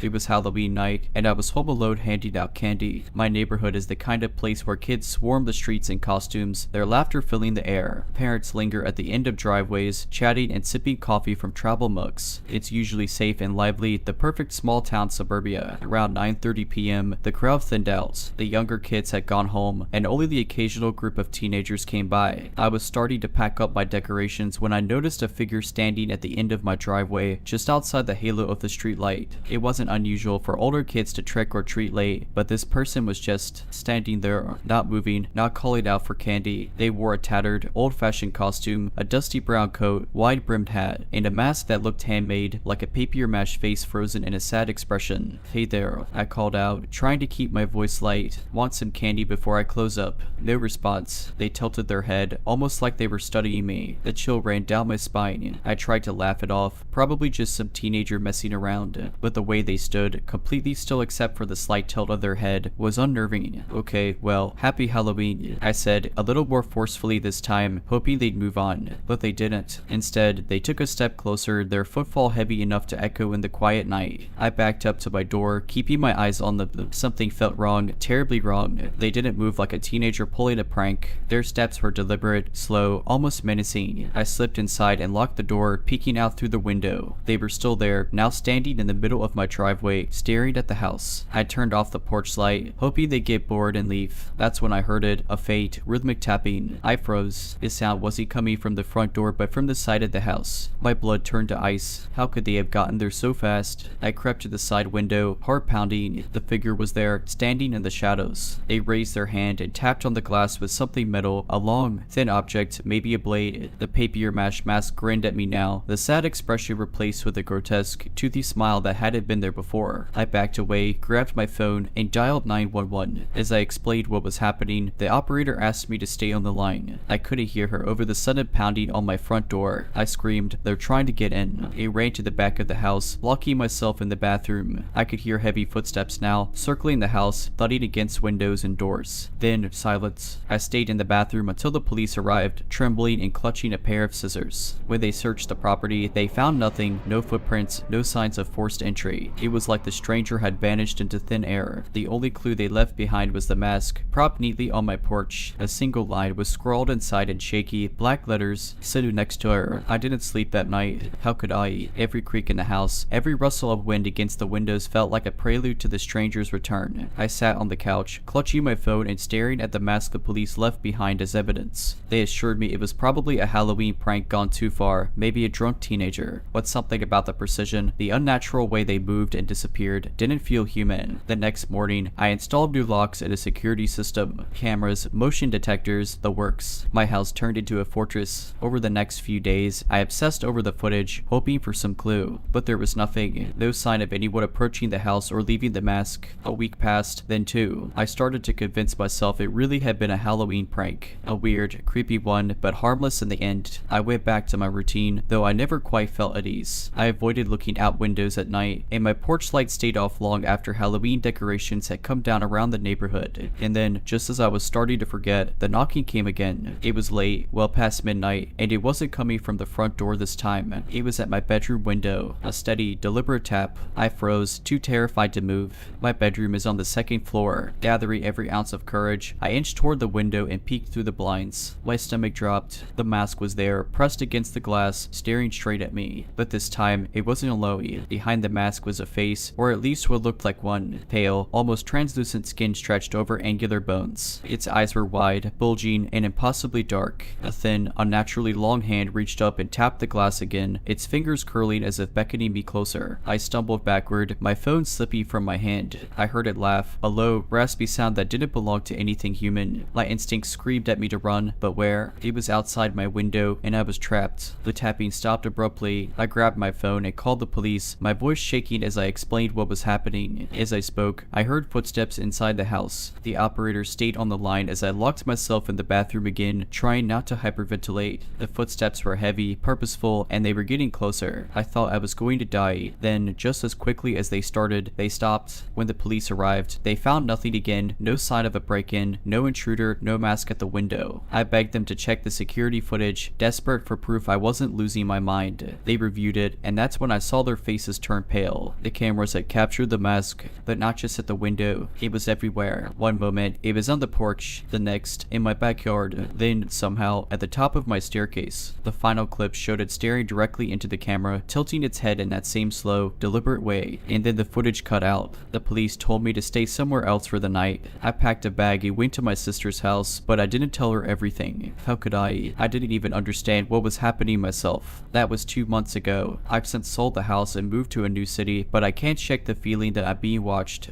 Every Halloween, I dread the nightfall. I keep my lights off, my windows covered, and my phone within arm's reach. Movie didn't ease my mind as much as I hoped it would. At first, the new city felt like a fresh start, a chance to rebuild my life without the shadow of that night looming over me. But paranoia isn't something you can leave behind like furniture. It follows you, creeping in during the quiet moments. I started avoiding Halloween altogether. No decorations, no candy, no acknowledgement of the day. If anyone asked why, I'd brush it off with a vague excuse about not being into the holiday. People seemed to accept it, though I catch some neighbors giving me funny looks when they saw my darkened porch surrounded by brightly lit houses. The first Halloween in my new place passed uneventfully, and for a while, I started to relax. The tappy didn't come back, and the cameras I had installed around my new house never caught anything unusual. I began to think that maybe, just maybe, I'd escaped. But then the letter arrived. It was mid-October the following year, just as the stores started putting up their Halloween displays. I found it in my mailbox, tucked between some junk mail and a utility bill. It was a plain, white envelope with no return address. My name was written on the front in a shaky, uneven hand. I stood there on my porch, staring at it for a long time before opening it. Inside was a single sheet of paper, yellowed and brittle, like it had been aged artificially. The message was short, written in the same jagged handwriting. You moved. I found you. My blood ran cold. I immediately checked the security footage from the cameras, scanning the recordings for any sign of someone near my house. Nothing. Whoever left the letter was careful to stay out of sight. I wanted to call the police, but what could I tell them? That someone sent me a creepy letter. They wouldn't take it seriously, not without proof of a real threat. So I threw the letter away and tried to convince myself it was a prank. But the feeling of being watched returned. Every time I left the house, I felt eyes on me. Every shadow felt deeper, every sound more menacing. A week later, I woke up in the middle of the night to the sound of my doorbell ringing. It was 3 a.m. My heart was pounding as I checked the camera feed on my phone. The screen showed nothing, just the empty porch bathed in the faint glow of the porch light. The doorbell rang again. This time, I caught movement at the edge of the frame. Something darted out of view, too fast for me to see clearly. I stayed frozen in bed, clutching my phone as the ringing turned into a slow, deliberate knocking. Knock, knock, knock. It was rhythmic, almost mocking. I couldn't bring myself to look again. I stayed in bed, trembling, until the sound stopped. In the morning, I found another letter on my porch. This one wasn't in an envelope. The paper was damp, as if it had been left out in the dew for hours. The message was just one word: soon. That night, I didn't sleep. I kept every light in the house on and sat by the front window with a kitchen knife, staring into the dark. My phone buzzed with a notification from the security app just after midnight. Motion detected, and my hand shook as I opened the app. The camera feed showed my backyard, where the figure stood again. The same costume, the same grotesque mask. They tilted their head, looking directly into the camera, and raised a hand. This time, they waved. I'm writing this now because I don't know what else to do. The police don't believe me. They keep telling me it's a prank, some neighbor trying to scare me. But it's not. This thing, whatever it is, it's not human. It knows where I live. It knows I'm alone, and it's not going to stop. I'm leaving again tomorrow, packing up what I can and driving as far as possible. I don't know if it'll help, but I have to try. To the Halloween stranger, if you're reading this, please, let's not meet ever again. I volunteer at a small, understaffed animal shelter in a quiet town. Most of my shifts are during the day, but once a month, I cover the overnight shift for emergencies. It's not a big deal, just a few animals needing overnight care and the occasional oddball who shows up late to drop off a stray or ask about adoption. A few weeks ago, I had one of those overnight shifts. The shelter itself is small, just a front office, a few kennels, and a tiny break room with a cot for naps. Most of the night was uneventful. I fed the animals, walked the dogs in the enclosed yard, and even dozed off for a bit. Around 2 a.m., I woke up to the sound of scratching. At first, I thought it was one of the dogs, but it wasn't coming from the kennel area. It sounded like it was coming from the front office. I grabbed my phone and a flashlight, my heart pounding as I crept toward the noise. The front office is connected to a glass door that looks out onto the parking lot. As I approached, I saw something that made me stop dead in my tracks. A man was crouched by the door, scratching at the glass with his nails. His head was tilted at an unnatural angle, and he was muttering something I couldn't hear through the door door. "Sir," I called out, trying to sound braver than I felt. "The shelter is closed. If you need help, come back during business hours." He didn't respond. Instead, he pressed his face to the glass, smearing it with something dark. I thought it was dirt at first, but when I shone my flashlight on him, I realized it was blood. I froze, unsure of what to do. He didn't seem aggressive, just frog. His movements were jerky, like he was being controlled by invisible strings. I decided to call the police. As I backed away to grab my phone, the scratching stopped. I turned back, and he was gone. The parking lot was empty, but the smeared blood on the glass proved I hadn't imagined it. The police arrived quickly and searched the area, but didn't find anyone. They reassured me that it was probably just a disturbed person passing through, but they offered to keep a patrol car nearby for the rest of the night. I thanked them and tried to focus on my work, though my nerves were shot. Around 4 a.m., I heard it again, scratching. This time, it was coming from the kennel area. I rushed back there, and all the animals were on edge. The dogs were growling and barking, and even the cats were hissing and puffed up, but there was no one there, just rows of empty cages and frightened animals. I was about to chalk it up to my imagination when I noticed something that made my blood run cold. One of the cages, which had been locked earlier, was wide open. The dog that had been inside, a sweet, elderly lab named Daisy, was gone. I searched everywhere for her but found no sign of her. When the morning staff arrived, I told them everything. They tried to reassure me, saying Daisy might have escaped during the commotion, but I could see the unease in their faces. A few days later, they found her. Daisy's body was in a wooded area a few miles from the shelter. She was mangled, almost like she'd been attacked by something or someone. After I quit the shelter, I tried to put it all behind me, but the memory of that night clung to me, creeping into my thoughts at the worst times, like when I let my own dog out at night and hear the faint sound of scratching in the wind, or when I passed a wooded area on my way to work. A couple of weeks later, I received a call from Sarah, one of the shelter managers. She apologized for reaching out, knowing I had left, but she sounded rattled. "Weird things have been happening," she said hesitantly. "You're not the only one who's had incidents." I didn't want to hear more, but my curiosity got the better of me. She explained that since I left, the animals have been behaving strangely, whining, refusing to eat, or clawing at their cages as if trying to escape. Worse, staff members have reported hearing strange noises at night, even on evening shifts when there was still plenty of activity. The other night, I stayed late to check on the animals, Sarah admitted, her voice shaking. I saw something, too. A man, or what I thought was a man. He was standing in the yard behind the kennels. I went out to confront him, but he disappeared. There wasn't even a footprint left in the mud. She paused, and then I found one of the dogs. Her voice broke. It was just like Daisy. I felt sick. Whatever was happening wasn't over, and it sounded like it was escalating. I wanted to tell her to shut the shelter down, to stop exposing herself and the animals to whatever this thing was, but I didn't. She sounded like she was already thinking the same thing. After that, I started noticing odd things around my own house. At first, it was little stuff, my dog barking at the back door in the middle of the night, even though the yard was empty. Once, I found scratches on the inside of my front door. I chalked it up to my dog until I realized the scratches were too high up, like someone had been trying to claw their way in. Then I started hearing the noise. The scratching, always faint, always at night. It wasn't just at my door. Sometimes it seemed to come from the windows or even the walls. I tried telling myself it was just tree branches or a stray animal, but deep down, I knew better. The final straw came 2 nights ago. I woke up to my dog barking furiously at the back door. I grabbed a flashlight and went to investigate. As I approached the door, I froze. There, pressed against the glass, was a handprint smeared in blood. It was fresh, dripping onto the floor. I didn't hesitate. I called the police and barricaded myself in my bedroom with my dog. The officers arrived quickly, but they didn't find anyone. They told me it was probably a prank or someone trying to scare me. They said they'd increase patrols in the neighborhood. But here's the thing, I live in a house with a locked gate. No one should have been able to get into my yard, let alone leave a bloody handprint on my door. I don't know what's happening, but I've started sleeping with all the lights on. My dog won't leave my side, and I'm constantly on edge, jumping at every noise. Last night, something happened that made me question whether I can stay in this house, or anywhere, for that matter. I was lying in bed, scrolling mindlessly on my phone, trying to distract myself from the uneasy silence that seemed to develop the whole house. My dog, Max, lay curled at my feet, but his ears were perked, and his eyes darted toward the door every so often. He was just as on edge as I was. Around 3 a.m., I heard it again, the scratching. This time, it was coming from the ceiling. I froze, my heart racing. I tried to rationalize it. It had to be something explainable, like a raccoon or a bird that had somehow gotten into the attic. But then I remembered, I don't have an attic. The scratching grew louder, more insistent, moving across the ceiling like it was trying to find a way in. Max Max began to growl, low and deep in his throat, and his fur stood on end. I didn't dare move, and then it stopped. Just silence. I lay there, holding my breath, waiting for the next sound. That's when I heard the faintest whisper. It wasn't coming from the ceiling anymore, it was coming from the vent in the corner of the room. I couldn't make out the words, but the tone was chilling. It was a low, guttural murmur, like a voice that didn't belong to any human. Max started barking furiously, facing the vent, his teeth bared. I wanted to grab him and run, but my body wouldn't cooperate. I was paralyzed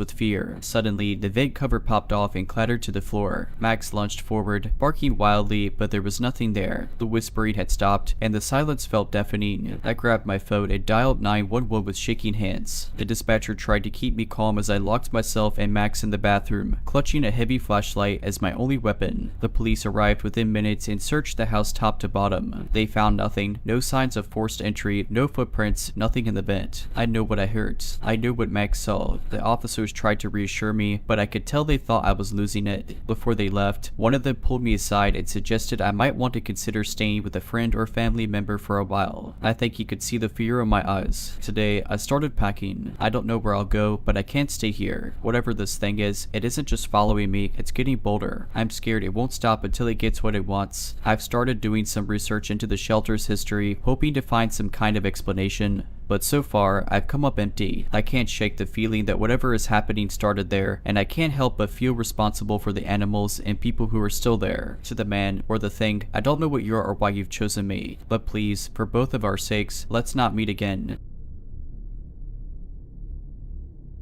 This happened about 10 years ago when I was 19. I had just started my first real job, working as a night shift cleaner at a large theme park. It wasn't glamorous, but the pay was decent, and I loved the idea of wandering around a deserted park after hours. There was something eerie yet peaceful about it. My job was simple, clean the main attractions after the park closed. That night, I was assigned to the old pirate-themed water ride. It was one of the park's oldest attractions, and while it was a favorite for visitors, employees joked about how creepy it got after dark. Stories of odd noises, shadows moving in the water, and the feeling of being watched were common among my coworkers. I didn't believe in ghosts or anything like that, so I brushed it off as workplace gossip. The ride was built like a giant indoor lagoon with fake shipwrecks, animatronic pirates, and dim lighting meant to replicate moonlight. As I stepped inside, the faint smell of chlorine and mildew hit me. The place was silent, except for the occasional drip of water echoing in the cavernous room. I had a checklist to follow: pick up trash, clean the ride seats, and sweep the walkways. About an hour into my shift, I heard a soft splash. My heart jumped, but I quickly told myself it was probably one of the animatronic figures malfunctioning. That happened all the time, but as I walked toward the sound, I noticed something odd. One of the ride boats, which should have been stationary at the dock, was floating slowly down the water track. I froze, staring at it. It wasn't a current. The water in the ride was still. "Hello," I called out, my voice echoing. No answer. I thought maybe another employee was playing a prank, so I walked alongside the track, trying to see if anyone was hiding in the boat. It was empty. Feeling uneasy, I used a long pole to guide the boat back to the dock and secured it with a chain. I tried to shake it off and continued cleaning, but I couldn't shake the feeling that I was being watched. I kept glancing over my shoulder, expecting to see someone lurking in the shadows. At one point, I heard soft footsteps behind me. When I spun around, there was no one there, just rows of empty seats and plastic pirate mannequins grinning their lifeless smiles. I was almost done when I heard it again, the splash. This time, it was louder. I turned toward the sound and saw that the boat was floating down the track again, but this time it wasn't empty. There was a figure in the back seat. It was too dark to make out details, but I could see the silhouette of a person sitting perfectly still, their head tilted slightly as if they were watching me. My blood ran cold. "Hey," I shouted, trying to sound brave.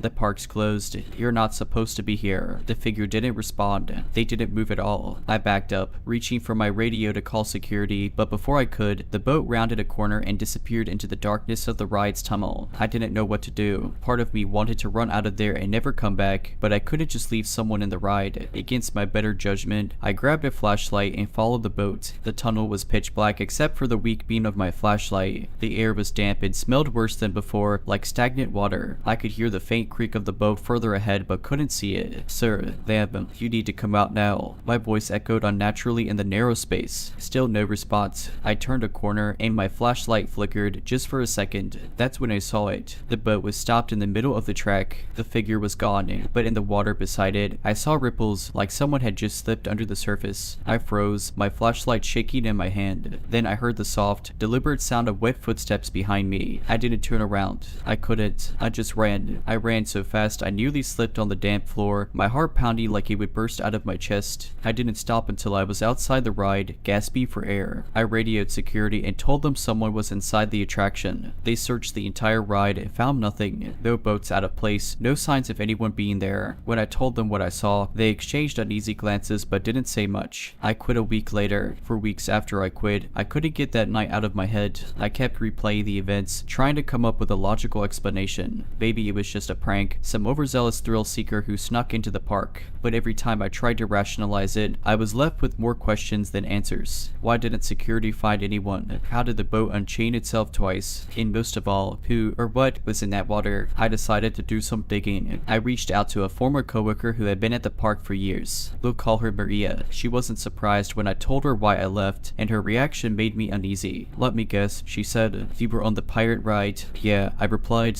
How did you know? She gave me a nervous laugh. It's always the pirate ride. Everyone who works here long enough has a story about that place. She went on to tell me about the ride's history. Apparently, it had a reputation even before I started working there. Employees reported strange occurrences, tools going missing, lights flickering, and the occasional passenger on the ride after hours. Some of the older staff believed the ride was haunted, but Maria thought it was something darker. Did anyone ever tell you about the accident? She asked. I hadn't heard anything, so she filled me in. Decades ago, during the ride's construction, a worker drowned in the lagoon. He had been repairing one of the underwater mechanisms when something went wrong, and he got tangled in the machinery. The official story was that it was a tragic accident, but rumors swirled that the park cut corners on safety and tried to cover it up. Maria's voice dropped to a whisper. They never recovered his body. That was enough to give me chills, but Maria wasn't finished. Some say he's still down there, stuck in the ride. Other people think it's just something that took his place. Whatever it is, it doesn't like people poking around after dark. I wanted to believe it was just an urban legend, but deep down, I couldn't shake the feeling that what I saw that night was connected. I asked Maria if she'd ever experienced anything weird on the ride, and her face turned pale. Once, she admitted, I was locking up after a late shift, and I swear I saw someone standing in the water. Just standing there. When I turned back, they were gone. That was the last time I spoke to Maria. She left the park not long after, and I don't blame her. The park still operates, and as far as I know, the pirate ride is still a main attraction. Sometimes, I'll see ads for it on TV or hear kids talking about their visit, and it sends a shiver down my spine. I'll never go back there. Not for a visit, not for a job, not for anything. After my conversation with Maria, I did my best to move on. I avoided anything that reminded me of the theme park, commercials, photos, even casual mentions from friends. But some things are harder to leave behind than others. I started having vivid nightmares about the ride. In the dreams, I was always back in the dark tunnel, chasing the drifting boat. The water was deeper, though, up to my chest and freezing cold. I could hear something moving in the water, circling me, but every time I looked, there was nothing there. Then, without fail, the dream would end with me turning around and seeing that figure standing in the water. Its face was always obscured, but I could feel its eyes on me, piercing and hungry. I'd wake up drenched in sweat, my heart pounding. The worst part wasn't the dreams, though. It was the sense that whatever had been in that ride hadn't stayed behind. It felt like it had followed me. I'd catch myself glancing over my shoulder, convinced I'd see someone standing there. At night, I'd hear faint splashing sounds outside my bedroom window, even though there was no water anywhere nearby. Once, I woke up to the sound of footsteps on the hardwood floor in my apartment. I lived alone.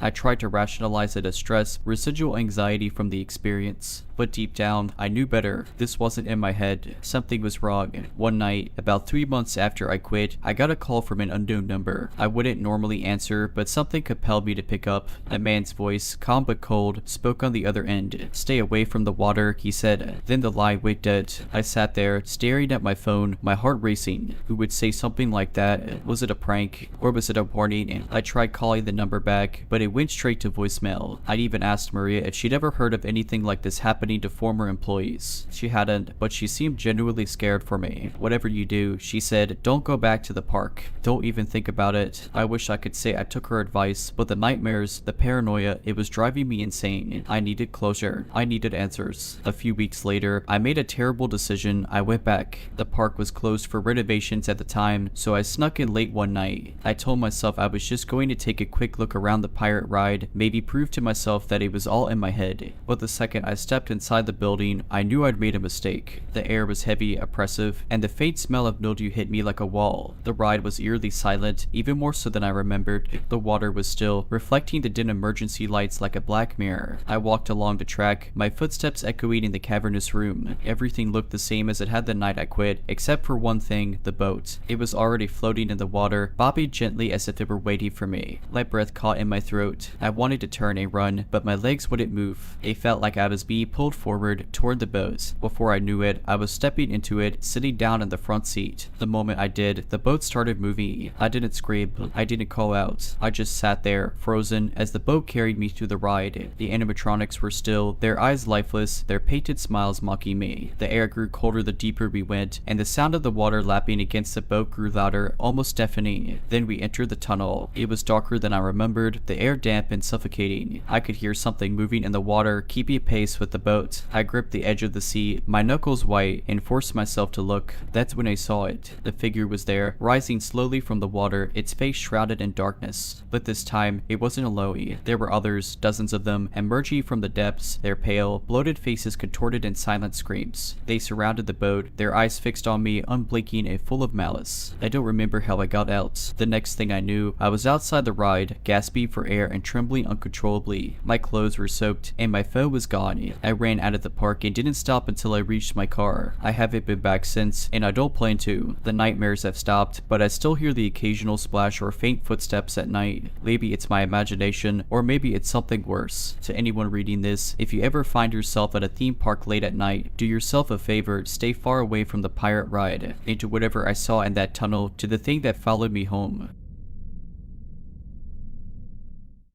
This happened about a year ago, and I still get chills thinking about it. I had just moved to a small, quiet town for work. It was one of those places that feels frozen in time. Lots of old shops and abandoned buildings that no one bothers to tear down. One of the more prominent landmarks was an old carnival ground just outside town. The carnival had been shut down for decades, but the locals still talk about it. Some said it closed after a bad accident. Others whispered about darker things, like disappearances. I chalk it up to small town gossip. One evening, I decided to check it out. I'd always been fascinated by abandoned places, and I thought it would make for some cool photos. Armed with my phone and flashlight, I headed out just before sunset. When I got there, the place was eerily quiet. Rusted rides loomed like skeletons in the fading light, and tattered banners flapped weakly in the breeze. The smell of mildew and decay hung in the air. I wandered through the grounds, snappy pictures of the derelict Ferris wheel and the crumbling funhouse. That's when I saw him. At first, I thought it was just a mannequin, a leftover prop from one of the attractions. He was sitting in one of the bumper cars, slouched forward like he'd been there forever. His clothes were filthy and tattered, blending into the grime of the car. But then, as I moved closer, he turned his head. It was a slow, deliberate motion, like he was trying to make sure I noticed. "Ted," I called out, trying to keep my voice steady. "This place is off limits, you know." He didn't respond. Instead, he tilted his head to the side, like a curious dog. Something about the way he moved was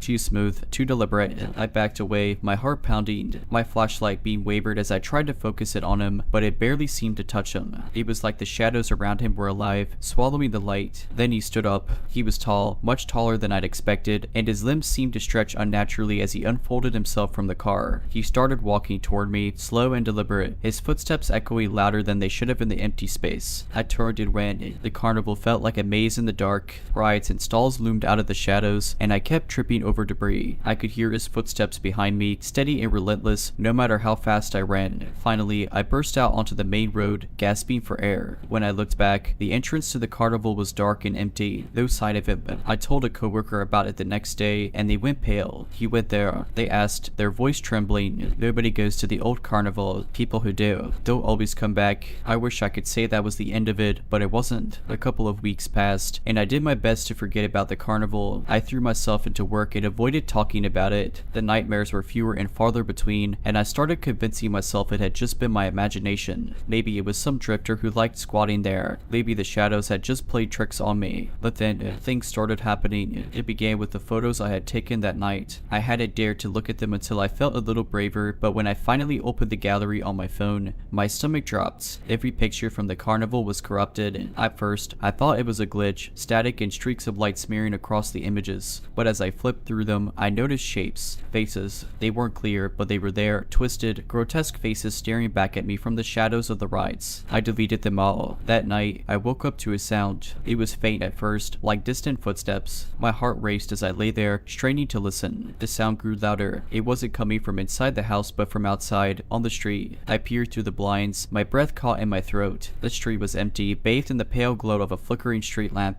But then I saw it, a figure standing at the edge of the light. It was him, the man from the carnival. He wasn't moving, just standing there, his head tilted in that same unnatural way. I froze, unable to tear my eyes away. He was watching my house. I don't know how long I stayed there, paralyzed with fear, but eventually he stepped back into the shadows and disappeared. The next morning, I told myself it had to be a dream. I wanted to believe it, but as I left for work, I noticed something that made my blood run cold. On the sidewalk, just outside my house, was a single dusty footprint. I tried to stay calm, to go about my day like nothing was wrong. But that night, he came back. This time, he was closer. I could see him standing on my front lawn, his head still tilted, his arms hanging limply at his sides. I didn't sleep that night. I started seeing him everywhere, in my rearview mirror while driving, reflected in store windows, always at a distance, always watching. Every time, he was a little closer. Desperate, I went back to my coworker, the one who had warned me about the carnival. I told them everything, hoping they'd have some kind of answer. They listened in silence, their face growing paler with every word. When I finished, they leaned in close and whispered, "You shouldn't have gone there. They don't like to be disturbed." They, I asked, my voice shaking. They repeated, "The ones who never left." I didn't stick around to ask what they meant. That night, I packed a bag and drove as far away from that town as I could. I never told anyone where I was going, and I've been careful not to look back.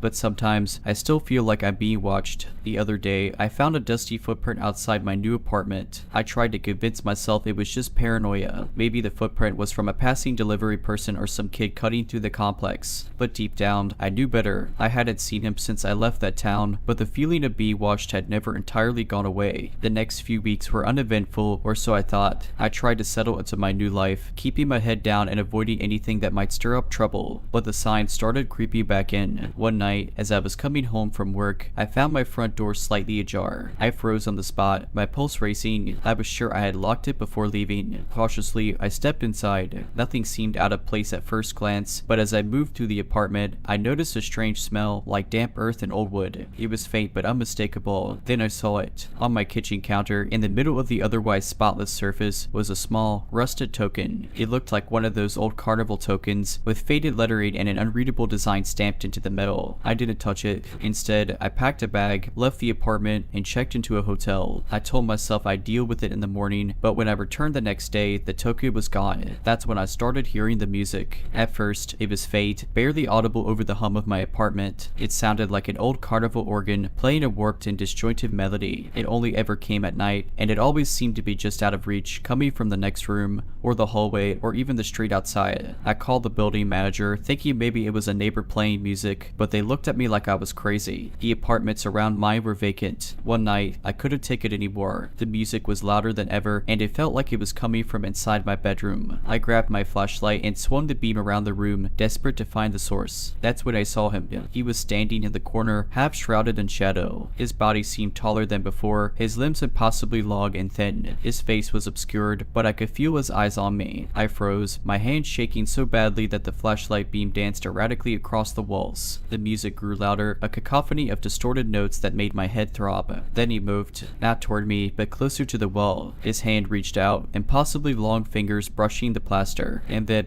he disappeared. He didn't walk away or fade into the shadows. He just vanished, as though he'd stepped through the wall itself. I didn't sleep that night. I didn't sleep the next night, either. I was too afraid to close my eyes, too afraid to even turn off the lights. The music didn't come back, but the feeling of being watched was stronger than ever. The next day, I decided to leave. I didn't care where I went, as long as it was far from there. But as I packed my things, I found something in my suitcase that made my stomach drop. It was the carnival token, polished and gleaming as though it had just been made. This time, there was no mistaking the inscription. It read, "Admit once,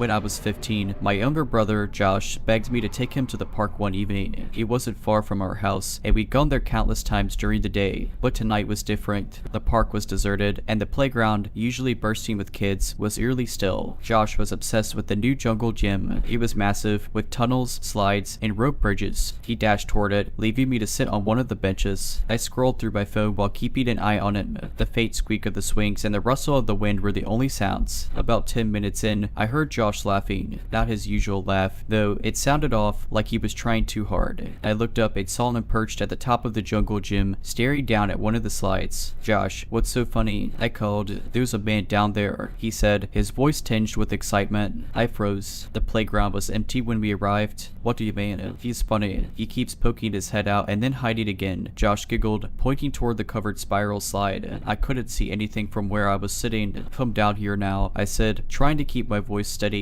"But he's playing hide and seek," Josh protested. I marched toward the jungle gym, my heart pounding. When I got closer, I peered into the slide but saw nothing. "Josh, there's no one here. Come down." Josh hesitated, his smile fading. "He was just here," he whispered. "Now," I said firmly. Reluctantly, he climbed down, and we started walking home. The streetlights cast long shadows on the empty road, and I couldn't shake the feeling that we were being followed. Halfway back, Josh stopped abruptly. "Why is he still following us?" he asked, pointing to the shadows cast by the streetlights. I turned, expecting to see someone. There was nothing. No one. Just the two of us. "Josh, there's no one there," I said, grabbing his hand. "Yes, there is," he insisted, pulling away. "He's walking funny like this." He mimicked a jerky, swaying motion that made my skin crawl. I didn't wait to see what he was talking about. I grabbed his arm and sprinted the rest of the way home. When we got inside, I locked the door and checked all the windows. My parents were out for the evening, so it was just us. Josh seemed fine, even cheerful. He went straight to his room while I stayed in the living room, trying to calm down. A couple of hours later, I heard a knock at the front door. 3 slow, deliberate knocks. I froze. It was almost midnight. Who would be knocking at this hour? I peeked through the peephole, but there was no one there. The porch light flickered, and I felt a cold chill run down my spine. Then, from Josh's room, I heard him laughing again, the same forced, unnatural laugh from the playground. I rushed to his room and threw the door open. He was sitting on his bed, staring at the corner. "He's back," he said, pointing. The corner was empty, but as I stepped closer, the shadows seemed to shift, like something was hiding just out of sight. I grabbed Josh and bolted out of the house. He waited on the porch until my parents came home, but I didn't tell them what happened. How could I? They'd never believe me. Josh stopped talking about the man after that night, but he refused to go back to the park. After that night, I couldn't shake the feeling that something had followed us home. At first, it was subtle, the occasional flicker of a light, the feeling of being watched when no one else was around. But as the days passed, it got worse. One night, about a week after the incident, I woke up to the sound of footsteps in the hallway. They were slow and deliberate, moving back and forth outside my door. I held my breath, trying to convince myself it was one of my parents checking on us. But when I glanced at the clock, it was 3:17 a.m. too late for that. "Nope," I called out, my voice barely above a whisper. The footsteps stopped. The silence was deafening. My bedroom door creaked open just an inch, as if someone was testing it. I wanted to scream, but the sound caught in my throat. Then, from Josh's room, I heard that laugh again. It was muffled, like he was trying to keep it quiet, but it was unmistakable. I bolted out of bed and ran to his room. He was sitting up, staring at his open closet. His face was pale, his eyes wide. "He's in there," Josh whispered, pointing at the darkened closet. I flipped on the light, half expecting to see someone or something standing there, but it was empty. Just clothes, shoes, and a couple of old toys. I walked over and pushed the clothes aside, checking every inch of the small space. "Nothing." "Josh, there's no one here," I said, trying to sound calm, but my voice wavered. "He's hiding," Josh insisted. "He only shows up when the lights are off." My stomach dropped. I turned to him, trying to think of something reassuring to say, but before I could, the light in the room flickered. Once, twice, then it went out completely. The room plunged into darkness, and Josh let out a scream. I grabbed him, pulling him close, as a sound filled the room, a raspy, wheezing noise, like someone struggling to breathe.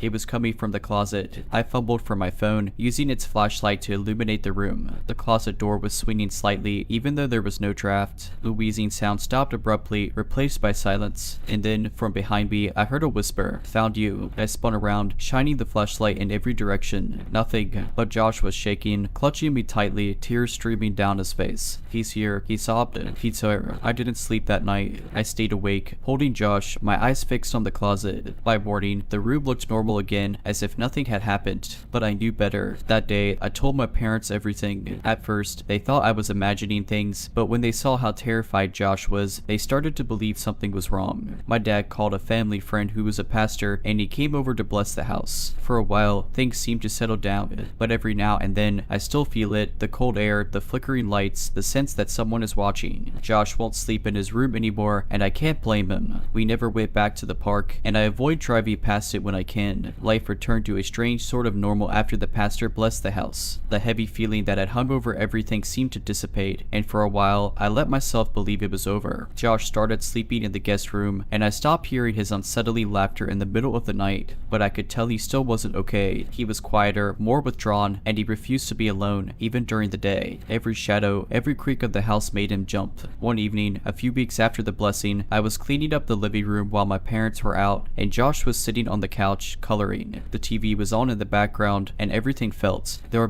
until it didn't. It started with a low humming sound. At first, I thought it was coming from the TV, but when I turned it off, the sound persisted. It wasn't coming from any device, it was coming from the hallway, the same hallway where I'd heard the footsteps that night. Josh stopped coloring. He stared at the doorway, his hand frozen mid-stroke. "Do you hear that?" he whispered. I nodded, my heart racing. The hum grew louder, vibrating through the walls, and then, just as suddenly as it started, it stopped. Josh dropped his crayon and clutched my arm. "He's back," he said, his voice trembling. Before I could respond, the lights flickered, not just in the living room, throughout the whole house. The hum returned, now joined by faint whispers, too soft to make out the words. The whispers were coming closer, louder, filling the room. And then the TV turned back on, even though I'd unplugged it. Static filled the screen, and amidst the crackling noise, I saw it, a figure, pale, with long, distorted limbs, crouched in the static like it was trying to push through the screen. Its head jerked unnaturally, tilting back and forth as if it was studying us. Josh screamed, and the figure snapped its head toward him. It raised a hand, long, skeletal fingers pressing against the glass. Then it spoke.